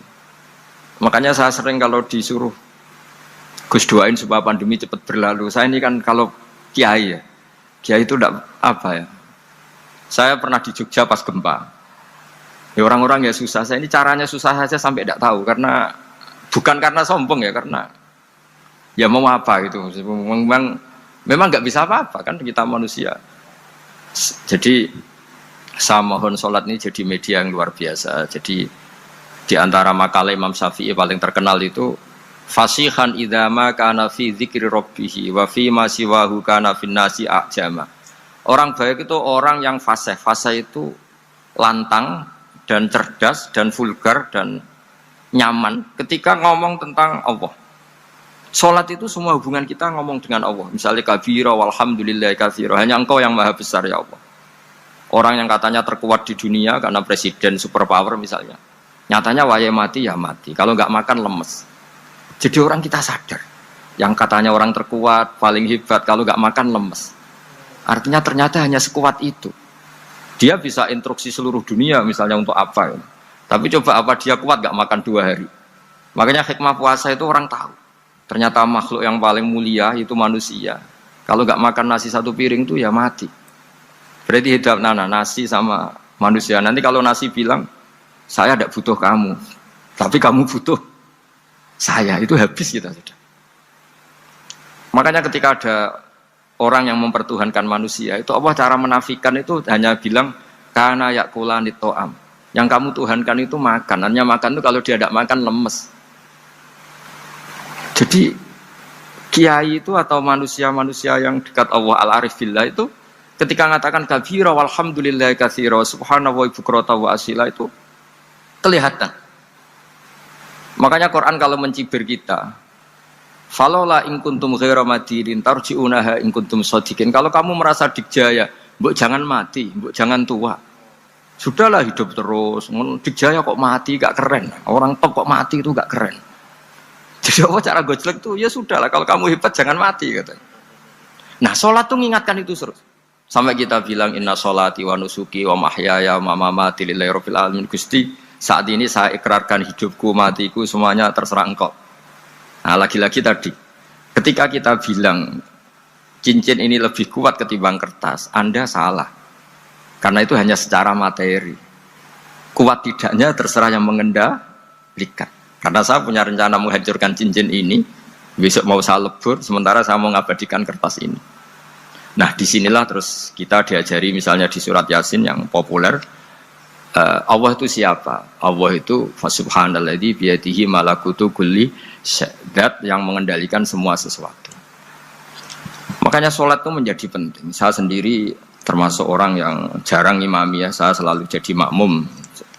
Jadi andaikan Mas Zakaria di sini saya juga makmum. Cuma keren saya kayaknya meskipun saya makmum. Karena saya kalau makmum itu bisa ingat Allah terus. Kalau imam itu enggak jaga image. Karena malu kan.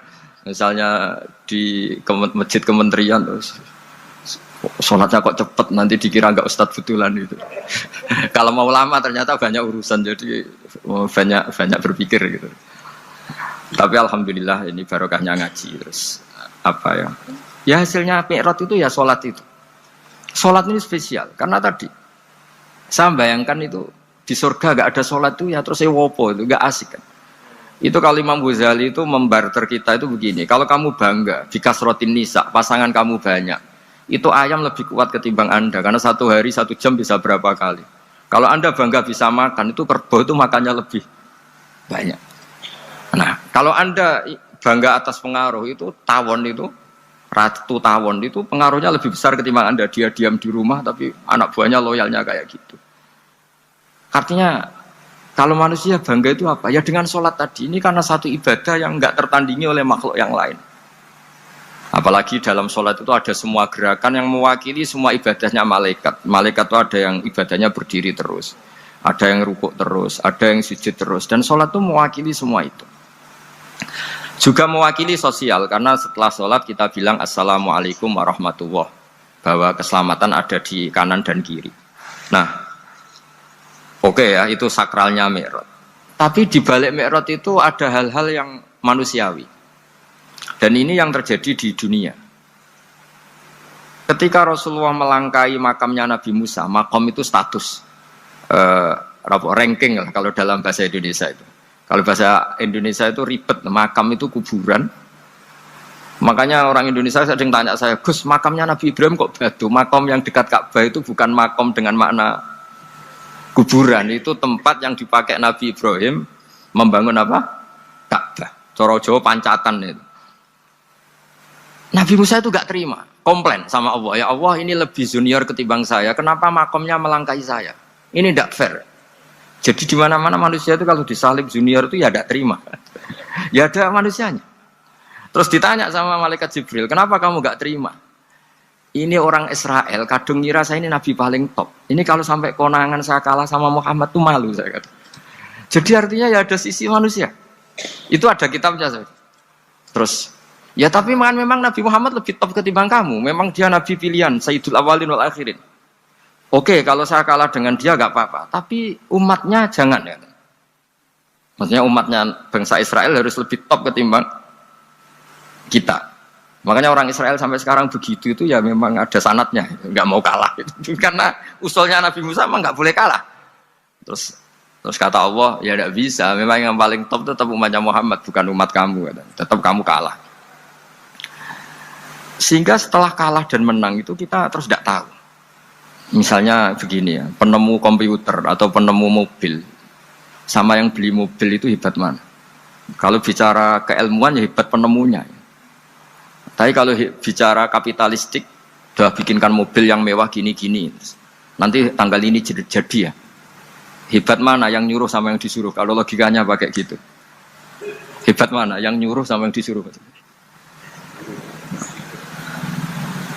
Artinya kamu milih jadi mana? Penemu mobil, hebat kan? Tapi terus sama orang kaya diminta, bikinkan ini, speknya seperti ini, selesai gini. Hebat mana? Nyuruh sama disuruh? Menyuruh. Tapi yang nyuruh tidak bisa bikin mobil, yang disuruh bisa. Pinter mana? Pinter yang disuruh.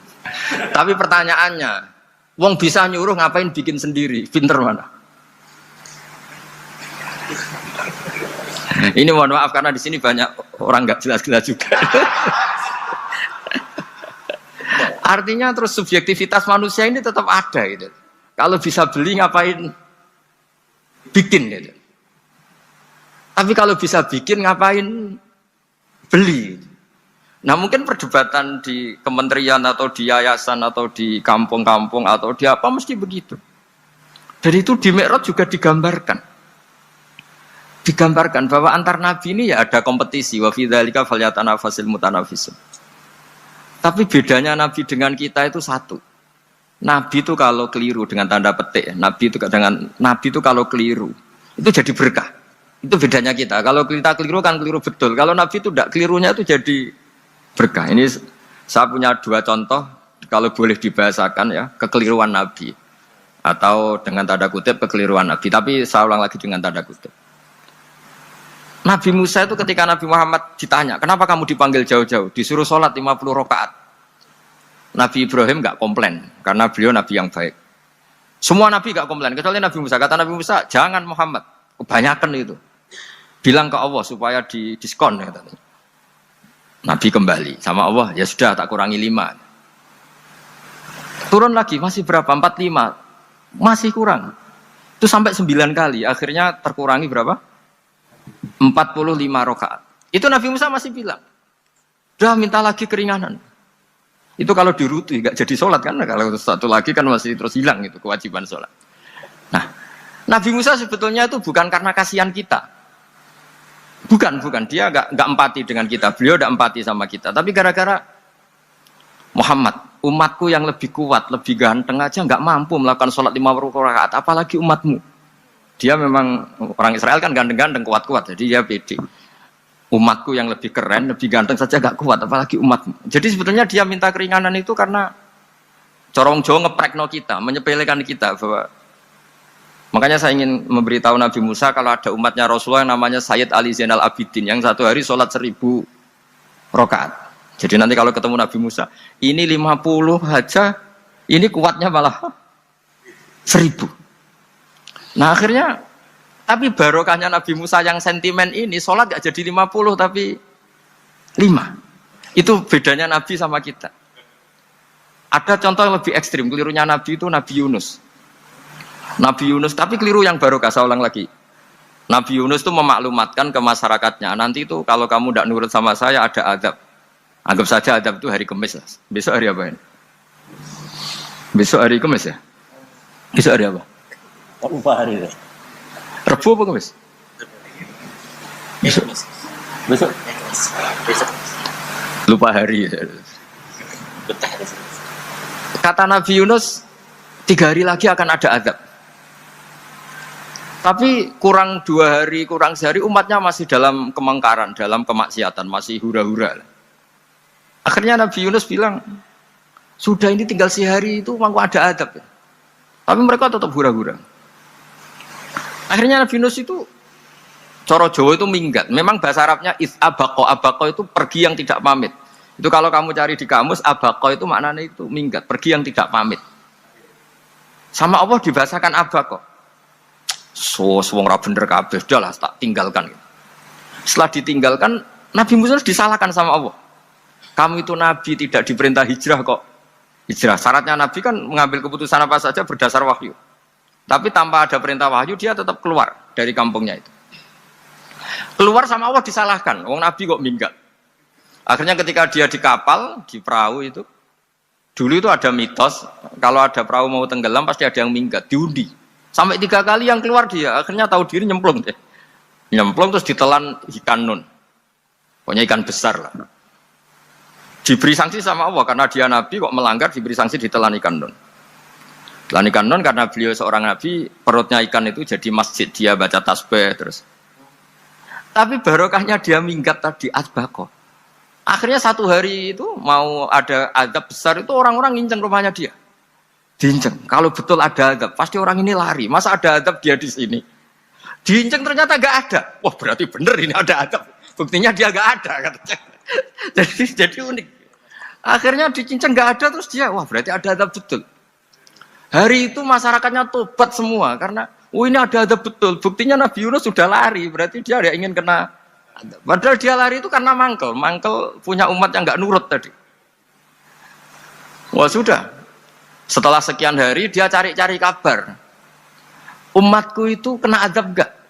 Ternyata berita yang masuk dulu udah ada medsos, udah ada WA. Dulu itu nggak ada itu. Dengar kabar kalau umatnya tuh nggak kena adab karena satu hari sebelum ada adab tobat semua. Terus dia nggak berani pulang karena ada hukum sosial di sana. Kalau ada orang bohong hukumnya dibunuh. Berarti terus beliau berpikir, saya mesti dianggap bohong, katanya ada adab kok.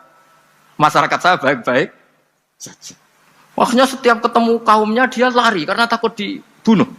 Ternyata kaumnya sudah iman semua, mau ngejar dia dijadikan imam. Akhirnya, oh iya. Jadi itu bedanya Nabi sama ndak. Jadi Nabi itu kalau keliru, kelirunya itu barokah. Makanya kita tidak usah ikut keliru. Karena keliru kita ini pasti tidak barokah.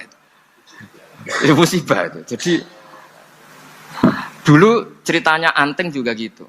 Yang namanya istri dua itu kan cemburu. Pertama Nabi Ibrahim punya istri namanya Sarah. Terus lama-lama karena belum punya anak, terus sama Sarah sendiri yang nyuruh supaya nikahi Hajar. Setelah punya anak, cemburu. Terus kata Sarah, pokoknya saya nggak terima kalau kamu nggak ngelukai Hajar. Mulai dulu lelaki itu sudah pinter ngotak-ngatik. Kalau dilukai pipinya nanti tidak cantik. Apa ya, yang penting ngelukai tapi tetap cantik. Terus ada Anting itu. Anting itu dulu ceritanya itu, dilukai tapi tambah cantik. Nabi Ibrahim akhirnya melukai. Seneng Sarah karena sudah dilukai. Ternyata barokahnya dilukai itu jadi Anting yang mempercantik perempuan. Padahal melukai istri itu kan tidak boleh.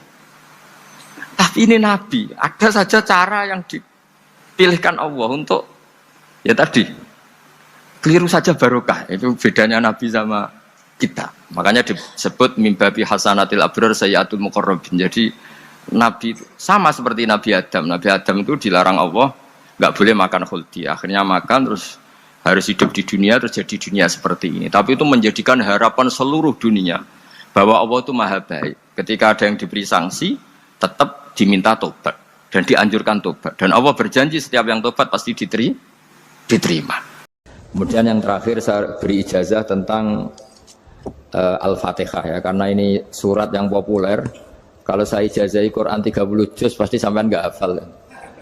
Atau ijazah surat Baqarah. Kalau mau Baqarah mau. Ijazah surat Baqarah mau 2,5 juz. Mau Mas Asep? Ya Fatihah aja yang gampang ya. Nah, ya kulhu Fatihah ini paket ringan ini. Tapi pahalanya apa? Besar. Ini beda ya, artinya selama ini mungkin Anda baca tapi monoton ya. Tapi ini saya bacakan teks aslinya tentang istilahnya itu mazaya itu kelebihannya Fatihah. Saya baca Arabnya dulu, nanti ini terakhir ya, ijazah tadi kan saran-saran umum tentang sosial. Ya, pokoknya jadikan kebaikan itu punya nilai sosial yang baik lah. Jadi nanti orang yang nggak amanah nggak laku. Ya, calon bupati, gubernur, presiden yang nggak amanah juga nggak laku. Begitu juga kiai yang tidak amanah juga nggak laku, suami yang nggak amanah juga nggak laku, istri yang nggak amanah juga. Sehingga kebaikan ini jadi nilai sosial yang dalam tanda kutip sudah keniscayaan. Yang diinginkan Allah itu seperti itu, bukan kebaikan yang dipaksakan karena kekuatan negara. Maksudnya kalau bisa kebaikan itu tidak usah dipaksakan. Memang sudah satu kebutuhan. Cerita-cerita di negara maju itu, bahkan apapun jatuh itu nggak ada yang ngambil apa itu. Makanya gambarannya Mekah Medina kan gitu kan, barang jatuh nggak ada yang berani apa ngambil. Itu saking sudah jadi sistem. Nah, sehingga banyak negara di Eropa itu yang sampai nggak punya tentara, nggak punya polisi karena kebaikan sudah. Nah kita kan masih capek, polisinya aja capek, apalagi masyarakatnya karena kebaikan itu belum jadi nilai apa bersama. Nah, kita selain ditopang negara, ada polisi, ada tentara, itu kita usahakan kebaikan itu jadi nilai apa bersama. Tadi wa'tamiru bainakum bima'ruf. Dan kita punya reputasi yang bagus dalam bab ini. Saya masih ingat kecil saya itu yang jilbaban hanya keluarga kiai. Sekarang rata-rata masyarakat itu jilbaban. Dulu yang sekolah SMP, SMA itu jilbaban kadang dulu malah dilarang ya, harus sama seperti itu seragamnya. Sekarang sudah boleh. Dan nyaman. Lama-lama yang dapat simpatik ya yang pakai pakaian model tertutup seperti itu. Lama-lama gamane cara wong golek mantu ya golek yang seperti itu daripada yang blodor. Lama-lama jadi nilai bersama. Ya ingin saya seperti itulah. Di terminal juga sama. Orang mau makan cari warung yang kelihatan ada ayat kursinya, pakai jilbab atau paling enggak dia enggak mungkin lah nyuguhkan yang tiren atau yang haram. Kan ada garansi sosial. Ada apa? Ada garansi apa? Sosial dengan penampilan yang soleh itu kan masa iya nyuguhkan oplosan babi gitu misalnya itu. Jadi nilai sosial itu harus ya tadi harus benar-benar jadi nilai sehingga negara biar gak capek-capek. Polisi juga gak capek kan karena tugasnya corong Jawa mau ngawat-ngawati tok tapi sudah tidak perlu tegang karena kebaikan sudah jadi nilai apa bersama. Ya ingat-ingat ya ayatnya tadi wa tamiru bainakum bima'ruf. Jadi kebaikan itu harus jadi nilai bersama. Iktimar itu menjadi urusan bersama. Makanya kalau kita rapat besar disebut apa? Muktamar. Muktamar itu urusan bersama. Ya tadi imamnya sholat juga menopang Gojek karena enggak lama-lama nopang Grab, nopang Kernet, nopang penjaga Indomaret, penjaga bensin, pom bensin. Lah dia hanya punya waktu 5 menit terus imamnya baca Baqarah kan. Iya imamnya mursyid, mungkin dia tambah lama tambah dapat aplaus dari muhibbinnya, tapi makmumnya dia tambah lama tambah dapat penghormatan dari pecintanya, tapi kitanya wah khusyuk wali kan dia dapat status naik lah, kita yang sudah tidak ikut jadi wali diganggu apa pekerjaannya. Kalau ada imam seperti itu sampai mufarokoh saja niat ya Allah sampai sini saja saya makmum orang itu, silakan orang itu punya urusan sendiri dengan jenengan ya sudah atau salib saja apa. Nah, itu boleh kalau dalam fikih namanya apa? Mufarokoh. Mufarokoh itu niat. Tapi kamu jangan langsung selonong mufarokoh, niat dulu. Pamit sama Allah bahwa sekarang mau mufarokoh. Ya, tapi ya jadi sholat yang aneh kan, imamnya masih rukuk, kamu terus sujud, terus apa-apa selesai ya. Mungkin dalam pandangan itu orang lain ini maksudnya makmum gimana ini kok begini. Tapi sudahlah Allah Maha tahu. Insya Allah dimaklumi. Ya saya baca tentang Fatihah ya, karena sampean pasti sering baca Fatihah. Supaya apa? Sekaligus jadi jimat lah gitu. Jadi kalau kamu sering di jalan-jalan yang mungkin sepi atau mungkin kan tidak semua teman Grab itu nasibnya bagus yang di Semarang Jogja.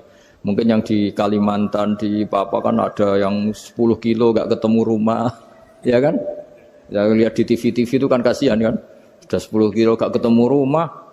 Penumpangnya kuwekar preman tuh kan, ini makan orang enggak kan gitu. Kan ujiannya dua. Kalau penumpangnya cantik itu ya kecoba syahwat, kalau preman takut. Jadi orang itu selalu ujian itu. Sing sedengan itu kan jarang orang itu. Jadi kalau penumpangnya perempuan cantik ujiannya itu syahwat, kalau preman ujiannya ketakutan. Kalau orang yang lemah bawa uang ujiannya kamu ingin garong. Jadi hidup itu memang semuanya ujian. Liyabluwakum ayyukum ahsanu amala. Makanya saya sering ditanya oleh teman-teman, Gus, nak ujiannya kenal wong wedok elek piye sama, kenal wong ayu ujiannya syahwat, kenal wong elek ujiannya ngenyek, itu sama-sama dosa. Syahwat ya dosa, ngenyek juga dosa. Wah elek keriting untune metu ya dosa ngomong gitu. Kadang-kadang orang berpikir enak kancanan wong elek gak dosa, kata siapa kancanan wong elek itu ya dosa, karena bawaannya ngenyek. Ngenyek itu menyepelekan itu. Makanya saya itu ya nggak mau berteman sampean. Nanti kan bawaannya ngenyek atau seneng ya tidak tahu. Ya sudah ada takdir saja kalau ketemu ya tak ulang ngaji gitu. Tapi ini ngaji terakhir, setelah ini ngaji biasa aja, tidak usah resmi gini. Ngaji kok resmi aneh. Pokoknya nanti suatu saat kalau pandemi sudah berlalu saya akan ngaji Rebona, lalu ini ngaji. Ini ngaji yang kurang bagus karena ngatur kiai kurang berkah ini. Nanti tapi ya lumayan lah masih mau ngaji. Ngaji kok tanggal ini jam ini. Sekarang suatu saat kamu tak panggil, Mas Wahyu datang ke sini jam ini, tidak mesti bisa. Mungkin pas ada acara apa, oh, maaf ke sini pas ngecek, pas apa. Gitu. Jadi ya sudah tapi tak maafkan, enggak apa-apa. Takdir ya. Tak bacakan supaya sampean tahu keramatnya Bismillah. Nah sebelum saya bacakan Bismillah Fatihah, tak beritahu tentang ilmu tafsirnya, karena ini penting sekali. Fatihah itu dawuhnya Allah, tentu itu dawuhnya Allah. Saya ulang lagi, itu kalamullah. Tapi yang sudah diberikan kesampaian ke kita semua. Sehingga seakan-akan itu menjadi dawuhnya kita ke Allah. Jangan salah loh ya, Fatihah itu dawe Allah, tapi sudah diberikan ke kita. Sehingga posisi kita itu yang punya itu. Nah, kenapa ini perlu dijelaskan? Karena nanti ada kalimat iyyaka na'budu wa iyyaka nasta'in. Kalau itu masih kalam Allah, berarti Allah ngomong ke kamu, ngendikan ke kamu, kepadamu aku menyembah. Masa Allah menyembah kamu? Nah, sehingga ilmu tafsir itu menyelesaikan itu dulu ya. Saya ulang lagi ya, sebelum sampean sering baca Fatihah, aku yakin ya sering baca. Tapi barokahnya ndak paham itu ndak pernah janggal. Enggak paham itu ya penting supaya ndak iskal, ndak janggal. Sebetulnya di kalimat itu ada yang janggal. Kalau Fatihah itu kalimatnya Allah atau kalam Allah, bagaimana dengan kata-kata iyyaka na'budu? Masa Allah ngendikan ke kita, kepadamu kami menyembah. Masa Allah menyembah kita? Maka penyelesaiannya secara ilmu tafsir gimana? Semua ulama mengatakan, bukan satu dua, semuanya mengatakan di Fatihah itu semuanya diberi kawalan kalimat. Saya ulang lagi ya, di Fatihah itu semuanya diberi awalan kalimat qulu, katakan wahai hambaku begini. Ya, katakan wahai hambaku begini. Nah, begini ini pelajaran dari Allah yang sudah diberikan ke kita. Terus kita mengatakan bismillahirrahmanirrahim, alhamdulillahirabbil, termasuk kita mengatakan iyyaka na'budu wa iyyaka nasta'in. Jangan bayangkan Allah ngendikan ke kita. Kalau Allah ngendikan kita berarti gini, hei wahyu, ihdinas siratal mustaqim, tunjukkan saya jalan yang benar. Nah, nanti kamu terus, ya Allah, Anda aja minta tolong saya minta tolong siapa kan? Jadi panjang kan? Ya, saya ulang lagi ya. Jadi itu di Ulumul Quran diterangkan gimana? Sebelum baca Fatihah, ya. Fatihah itu kalamullah, ngendikane Allah, tapi yang sudah diajarkan ke kita dan sudah milik kita. Sehingga kalimat itu menjadi milik kita. Tapi ya kalamullah, tetap kalamullah, tapi sudah menjadi milik kita. Sudah paham ya? Ya pinter nah. Ya, karena kalau tanpa penjelasan seperti ini, Anda akan iskal. Bagaimana Allah, iskal itu janggal, bagaimana Allah mengatakan iya anak butuh. Kan jadi aneh ya?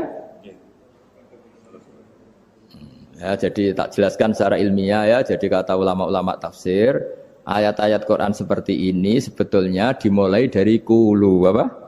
Meskipun enggak dilafatkan. Itu kan sama dengan qul huwallahu ahad Muhammad, katakan kalau Tuhan itu satu. Ya namanya Quran itu kan kalam Allah, membina nabinya, membina umatnya. Makanya dikatakan atau enggak di sini tersembunyi kata qulu, katakan. Ya. Jadi ya ibarat apa itu? Kamu ngajari anak kamu lah, panggil jenengan bapak kulo. Itu maksudnya anak itu, kalimat itu kalimat kamu, tapi kamu ajarkan ke anak kamu. Terus anak kamu bilang, Pak jenengan bapak kulo. Nah, ketika kamu mengatakan jenengan, bukan kamu mengatakan jenengan anakku, berarti anakmu bapakmu kan lucu kan? Anak kamu ajari jenengan bapak kulo. Kamu engkau bapak saya. Terus anak kamu mengulang jenengan atau kamu bapak saya. Berarti itu kalimat yang kamu ajarkan, tapi sekarang sudah milik anak kamu. Kalau itu kalimat kamu kan lucu, masa anak kamu bilang bapak. Nah itu seperti itu. Jadi ulama memberi solusi atau jawaban iyyaka na'budu wa iya, itu sebelumnya ada kata-kata qulu, katakan wahai hambaku, hubungan kamu dengan saya adalah katakan iyyaka na'budu wa iyyaka nasta'in. Terus hubungan kamu dengan saya katakan juga dalam doamu ihdinas siratal mustaqim. Jelas ya, jadi itu kalam Allah yang sudah milik kita karena diajarkan Allah untuk kita. Dong ya? Ya dong ya, gak jelas gak. Tapi bagus gak jelas itu bagus. Kalau kamu jelas gak jadi digrab, jadi gubernur. Min azimi fadliha kasratu asma'iha wa fadail ukhra. Ini cerita dramatisnya surat Al-Fatihah. Qala Abu Hurairah radhiyallahu anhu inna iblisa ranna khina unsitat Al-Fatihah. Jadi iblis itu begitu kesakitan. Ini kitab Abwaabul Farad karangannya Sayyid Muhammad Alawi, juga kutipan dari beberapa kitab. Yang jelas beliau sendiri juga ngutip dari beberapa riwayat di beberapa hadis. halaman 123. Ketika Fatihah turun itu iblis kesakitan. Kayak orang sakit gigi lah, tersiksa sisanya karena turunnya surat apa? Al-Fatihah. Artinya kalau Anda baca Fatihah dijiwai, maka Anda melemahkan setan, melemahkan iblis.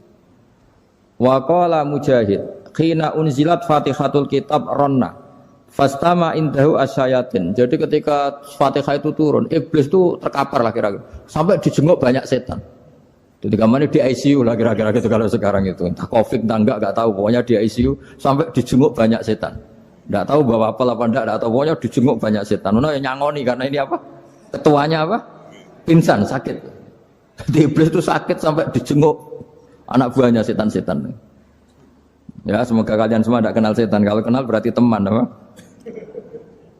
Wa qalu misla dzalik. Wa qala lahum laisa mimma taquluna syai'un walakin unzilat suratun laisa ajru qailiha illa an harrama alaihi nar jahannam. Saya ini bukan sakit fisik kata iblis. Kamu tidak usah jenguk saya, datangkan dokter terbaik, tidak usah. Saya ini tidak sakit fisik. Saya ini sakit karena ada surat yang diturunkan, yang pahala yang melafatkan surat itu pasti selamat dari neraka. Padahal misi terbesar saya ini supaya manusia masuk neraka. Sekarang punya tamengnya. Wah pusing kan? Ya seperti orang lah goda sampean ternyata sampean setia itu kan pusing. Nah ternyata tidak setia itu yang akhirnya ribet kan itu. Jadi iblis itu cita-cita terbesarnya kan semua orang itu masuk neraka. Nah sekarang turun satu surat yang gara-gara surat itu siapapun yang baca dijamin selamat dari neraka. Jadi walakin unzilat suratun laisa ajru qailiha illa an harramallahu alaihi nar jahannam. Karena jadi dia shock lah kalau orang di Jawa itu bilang shock. Aduh sial nasib saya ini umat nggak bisa saya goda lagi karena punya tamengnya tadi punya. Qad tolakaidukum wa makrukum. Rekayasa kalian sekarang itu tidak ada gunanya semua. Nah, ini alhamdulillah di Indonesia kelihatan kan banyak yang miskin, banyak yang susah. Tapi selagi mereka masih sholat, tuh keinginan mencari halal itu masih tinggi. Kayak apa kita di tengah kota, jauh dari anak istri, jauh dari tetangga. Biasanya kalau orang jauh dari anak istri, tetangga kan sakar PDW. Tapi yang soleh masih banyak, sudah jauh dari keluarga tetap lurus. Loh, kalau yang dekat lurus kan wajar, konangan wong akeh kan. Ini sudah jauh masih lurus. Nah ini nggak lepas dari barokahnya surat apa? Surat Fatihah tadi. Jadi karena ada surat yang menjamin pelafalnya atau qailiha terbebas dari api neraka.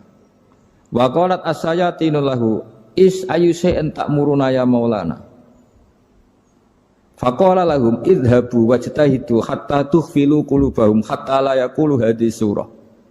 Lalu kita gimana? Jari para setan gitu. Lalu kita gimana? Terus kata iblis, sudah bikin mereka lupa sehingga tidak baca lagi. Selagi masih baca kita pasti keok. Jadi kalau sampean sudah jarang baca Fatihah itu berarti sudah bagian dari kemenangan apa? Iblis. Jadi kalau sampean sudah jarang baca Fatihah itu berarti bagian dari kekalahan Anda, kemenangan iblis. Masih sering baca? Berapa kali? Terus apa lagi?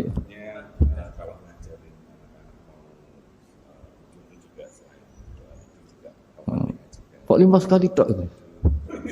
Berarti pas sholat fardu tok itu? Enggak 5 kali itu mendingan itu 17. Kamu itu ngitungnya jangan 5 ini. 5 waktu itu berarti lumayan kan? Berapa? 17 ya? Ya. 17 ya? Ya. 17, tapi kalau makmum tuh sering separuh kan, apalagi makmum tarawih. Ya kan? Makmum tarawih itu bacanya Fatihah ada yang sempurna enggak ya? Ya enggak lah. Baru alhamdulillah rabbil alamin ruku ikut ruku ini gitu. Makmum kan yang tarawih lah. Kalau tarawih jarang sempurna ya. Fatihahnya itu. Kan imam sudah ruku. Kamu bacanya Fatihah sampai mana? Baru setengah ya. Ya paling pas tarawih aja kan enggak sempurna ya. Apalagi kalau imamnya sing kilat tuh waduh malah. Nah, ketika Fatihah itu sebegitu keramatnya, sebegitu topnya, itu setan rapat singkat cerita itu yang tadi dipimpin oleh iblis yang sedang terkapar apa? Terus tali obatnya enggak ada, cuma dia shock karena ada surat yang turun yang melafatkan itu pasti selamat dari apa? neraka. Nah ini gimana saran Anda? Terus sarannya adalah bikin orang-orang itu lupa tidak baca Fatihah. Nah ini rapatnya Iblis. Idzabu wajtahidu hatta tufilu qulubahum hatta la yaqulu hadis surah. Kala yuksiru qira'ataha wa la yakunu lahum ajrun wa thawabun bal yakunu lahum adzabun wa iqabun.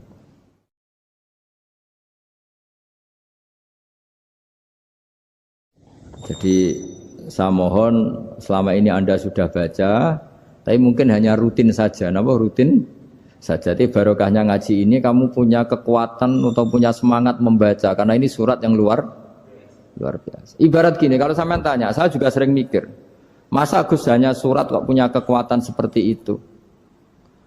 Di dunia ini kata Allah, mulai Nabi Adam sampai kiamat, nggak ada yang bisa menandingi kekuatan kalimah. Kalimah itu kata-kata, nggak ada yang bisa menandingi kata-kata. Misalnya Anda nge-grab, berangkat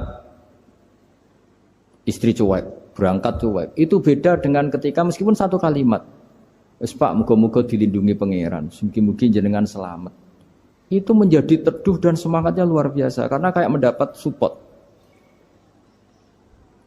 Jadi kira-kira kalimat itu hubungannya kita dengan Allah, Fatihah itu seperti itu. Kamu melafadzkan satu kata-kata yang dibenarkan langit bumi, dibenarkan aras, dibenarkan malaikat, dibenarkan semua penghuni di dunia ini.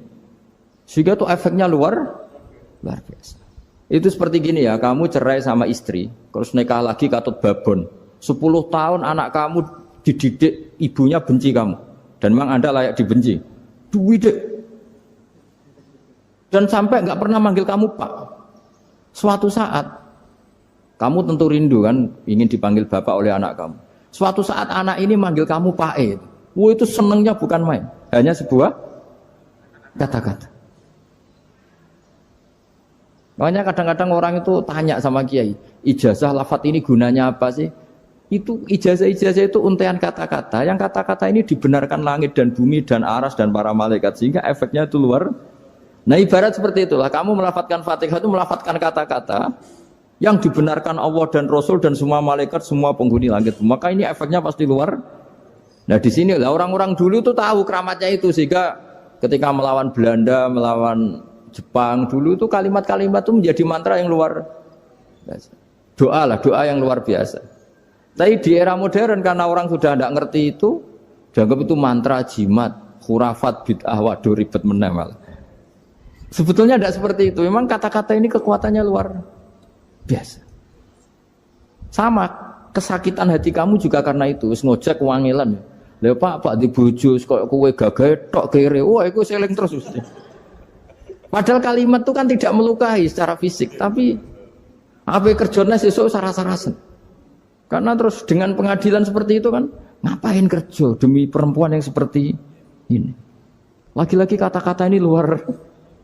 Nah bayangkan kalau kata-kata itu adalah kalimat yang diajarkan Allah lewat Rasulnya, lewat malaikat Jibril. Kayak apa kekuatannya? Nah, kira-kira Fatihah itu gitu. Kalimat yang baik, kalimat thayyibah diajarkan oleh Allah dan Rasul.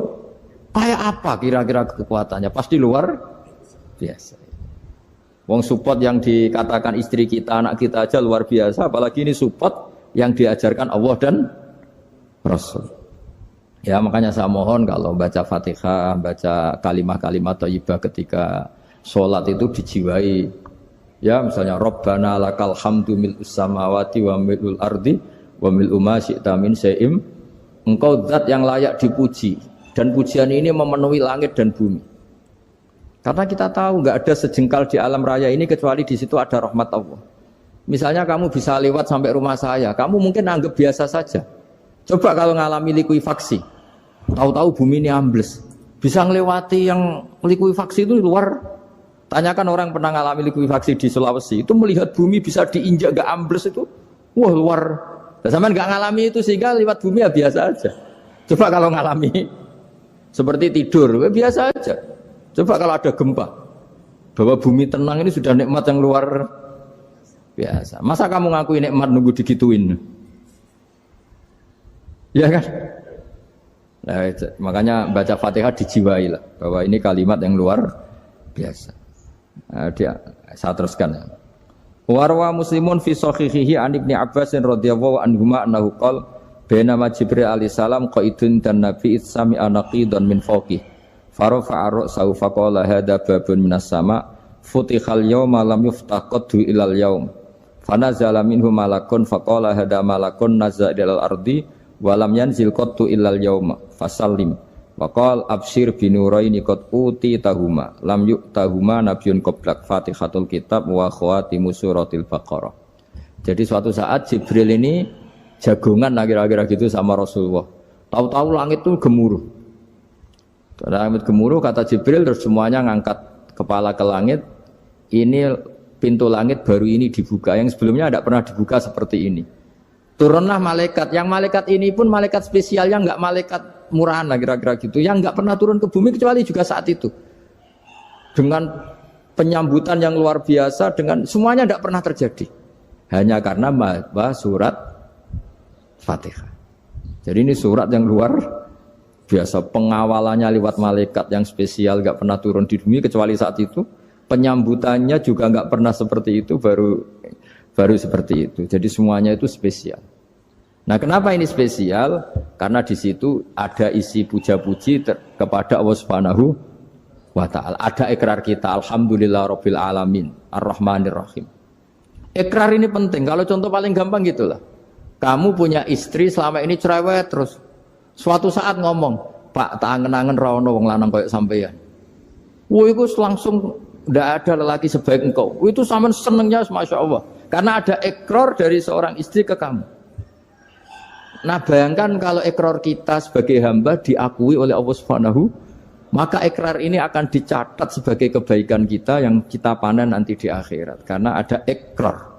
Kita ikrar bahwa alhamdulillah rabbil alamin, kita ikrar ar-rahmanir rahim, kita ikrar maliki yaumiddin, kita ikrar iyyaka na'budu wa iyyaka nasta'in. Sampean misalnya jadi orang Indonesia, ketemu orang Indonesia yang makmur di Jerman, terus lupa Indonesia.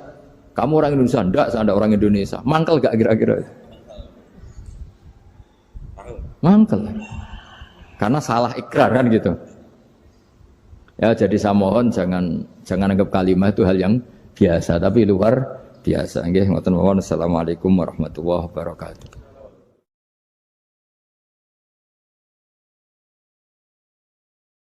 Saya berkali-kali kampanye di mana-mana lah, kampanye dan menganjurkan.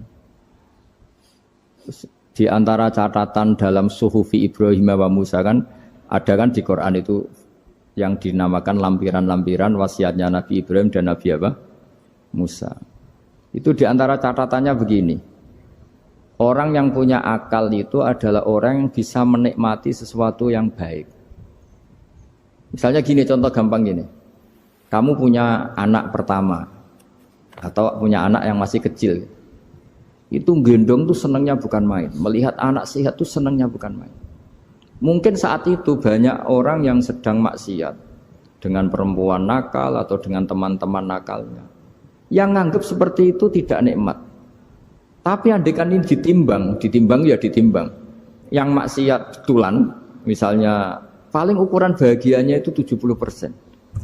Tapi yang ini, yang nimang anak baru lahir atau masih kecil, corong Jawa ngeloni anak, bisa saja bahagianya itu sampai 100%. Artinya selama ini kesalahan kita adalah nganggap maksiat itu pasti menyenangkan dan taat itu tidak menyenangkan. Makanya saya berkali-kali fatwa, untuk melawan kenikmatan maksiat, orang harus terbiasa menikmati taat, menikmati kebaikan. Jangan kira kita nimang istri nikmat, nimang anak nikmat, ketemu teman yang lama tidak ketemu juga nikmat. Artinya kita akan melewati berjam-jam untuk jagungan sama teman, sama anak, sama istri. Dan itu harus kamu nikmati. Supaya mengganti tidak berkebutuhan nikmat yang lewat jalur maksiat. Jadi saya mohon sarana-sarana yang menyenangkan itu, yang taat itu kita maksimalkan. Makanya bapak saya itu sering pesen, kowe nak ngaji sing guyon, sing seneng. Nganti wong maksiat itu karena cari kesenangan. Coba kalau kesenangan itu sudah didapatkan saat taat, maka tidak butuh lagi kesenangan yang berbentuk maksiat. Makanya orang-orang wali dulu kalau sudah sholat itu gak bisa berhenti karena merasa nikmat. Makanya Nabi pernah ngendikan wa qurratu aini fi sholat, nyaman saya itu kalau sedang jono aku ahli makhras. Akhirnya Quran wong rono merdukun. Kepengen jabat, Kang, gawe khataman 1000 Kang aku ben dadi pejabat. Nah, Quran akhirnya difungsikno kaya tabib. Sing jelas ahli Quran spesialis makhraj. Terus dalam kurung ikhlas sekali. Sing ngaji seneng, wis entuk ilmu gak kepikiran salam Barang ikhlas jebule bojone do minggat mergo ora entuk apa-apa. Wis disebut wal mukhlisun ala khotorin azim. Wong ikhlas itu dalam bahaya besar. Karena ya rawan takobal wa minna minkum takobal ya karim. Tapi apapun itu barokah ngaku-ngaku asal ora krana hadzun nafsi, ora krana nafsu. Mulane ketika ekonomi era Aziz Bisra tokoh Mesir, itu gonjang-ganjing. Nabi Yusuf menghentikan, ij'anni ala khazainil ard. Ya sudah menteri pertahanan pangan saya. Inni hafizun alim. Karena saya menguasai ilmu itu dan saya terpercaya. Semua nabi memaklumkan diri inni lakum nasihun amin. Ora oleh nabi ditakoki, napa jenengan saged mimpin kula? Nggih, insyaallah saged. Pangestune mawon ora oleh, kudu inni lakum nasihun amin. Kudu jelas. Malah sebagian nabi ya sanggrono wong salah paham yo. Aku wis ngomong alam akul lakum inni a'lamu minallah malah ta'ala. Urusan pangeran roh aku timbang kowe. Bang ini urusan syara muslim roh aku timbang kowe. Kowe roh judule tok aku wis rasa isine. Malah ana sing roh regane piro. Terus takok ben ditakok bibet ben dianggap alim. Lah iku sing kebohongan publik. Ora alim kitabe kok bibet terus tamune tidak mlaku-mlaku. Sawangane kitab kabeh tau diwaca. Ya akeh kiai ngoten niku ya akeh. Ya saya penampilannya. Jadi semua orang baik iku kon maklumatno kebaikannya, tapi aja krana nuruti napa hawa. Mane kabeh kitab iku yo ngelem kitabe. Zakaria Al-Ansari angger ngarang muni wa takbiri bidzalik aula min takbiril asli. Karanganku luwih apik timbang kitab asline. Padahal kitab asline karangan Imam Nawawi. Yes, tapi biasa wae karena beliau enggak niat sombong ya memang seperti itu. Ya disebut babu dzikri rajul mana qiba nafsi. Babu dzikri rajul mana qiba nafsi. Bab seseorang itu boleh menyebut kelebihannya asal kanggo orang banyak, asal maslahat, orang nuruti napa nafsu. Muji uang, muji jabatan, muji perempuan. Malam cawe wedok wayu, di dhuwit wae seneng para presiden, para menteri seneng, tumak alpat seneng kan seneng muji donya. Kowe iku lho tak kemak sering muji donya, mbok mobil, mbok dhuwit, mbok babon pokoke muji donya. Nah, ternyata ke pas salat khusyuk, alhamdulillah rabbil alamin. Apa jawab? Waras kowe, Jong, sing mbok puji aku. Ya, angel temen nerangno kowe. Ya, kowe kan biasa muji mobil mewah atau babon ayu atau pangkat. Lah selama ini kan gak waras misalnya. Wah, bareng pas sholat ya muni alhamdulillah rabbil alamin. Jadi jawabnya waras kowe, Jong.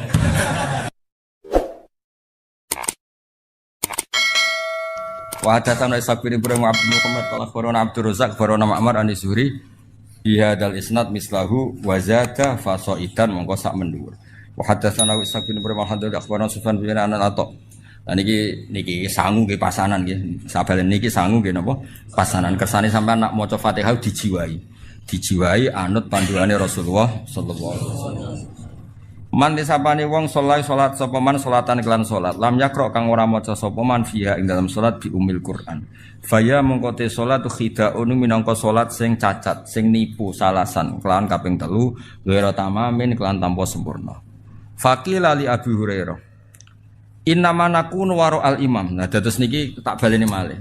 Kalau sudah di level sahabat, apalagi tabiin, dawe Nabi itu ya dianalisis. Karena Nabi itu ada hal-hal sing beliau itu marah. Sahabat yo ora ro alasane marah, tapi kadang yo ngerti. Tak akeh contoh ya ben kowe ngerti nek aku sinau tenanan. Lo nganti tuwa iki cek sinau. Ora koyo kowe, ora pinter ra sinau. Didol agama wah repot. Yo kok payu saking jembare rahmate pengen. Dungo ra mandi lho, gayane ku yo mandi. Mbok koyo rodok nangis apa yo larang regane akhire wong ketoke dijiwahi yo. Nabi itu pernah sholat, ini nyata ya, Nabi pernah sholat. Kemudian di belakangnya itu baca Quran. Makmum di belakangnya. Nabi itu duka. Mali unazaul Quran. Aku kok mbok saingi ketika maca Quran. Kemudian ini melahirkan satu tafsir. Kalau sholat jahriyah karena imam baca banter, maka makmumnya itu tidak boleh baca sama sekali. Alasannya apa? Khitabuh lil mustami' al istima' dunal qiraah. Tabalin khitabuh lil mustami' adalah al istima' dunal qiraah, yaitu Allah bikin aturan wa idza quri'al qur'anu fastami'u la, sehingga ketika imam baca dan kamu dengar khitab al mutawajjah ilaika adalah istima', bukannya ini imam. Nah makanya ketika ada sahabat yang cerita, pokoknya nak sholat kudu maca Quran, maca Fatihah, pokoknya nak sholat kudu maca Fatihah. Abu Hurairah yo dibantah ketika dia aturan itu dibantah. Innama nakun waro al imam. Lho jenengan sepundi kok ngengken kula maca Fatihah, wong kula nu di belakang imam. Maksudnya harusnya saya itu hanya kena khitab mendengar, tidak perlu membaca. Ya tak baleni ae. Potongane kok ngowah-ngowah. Maksudnya wis ta engko iki nek kowe dadi pondok mbok ulangno terus kok wong pinter wis ta barokah ngaji kene kok terangno kok ben gayane koyo wong apa? Pinter. Wis tak ikhlasno wis mbok aku kowe ora usah muni dawuh Gus Bak pepek dhewe pokoke. Pokoke seakan-akan kowe pinter mandiri laduni lah pokoke. Wis kena kiai ikhlas iku penak wis ngadeg dhewe pepek dhewe nak mugo pidato sangu pepekan iku. Lumayan mau timbang mau sing ngajine menara malah untuk jatah bareng mau sing.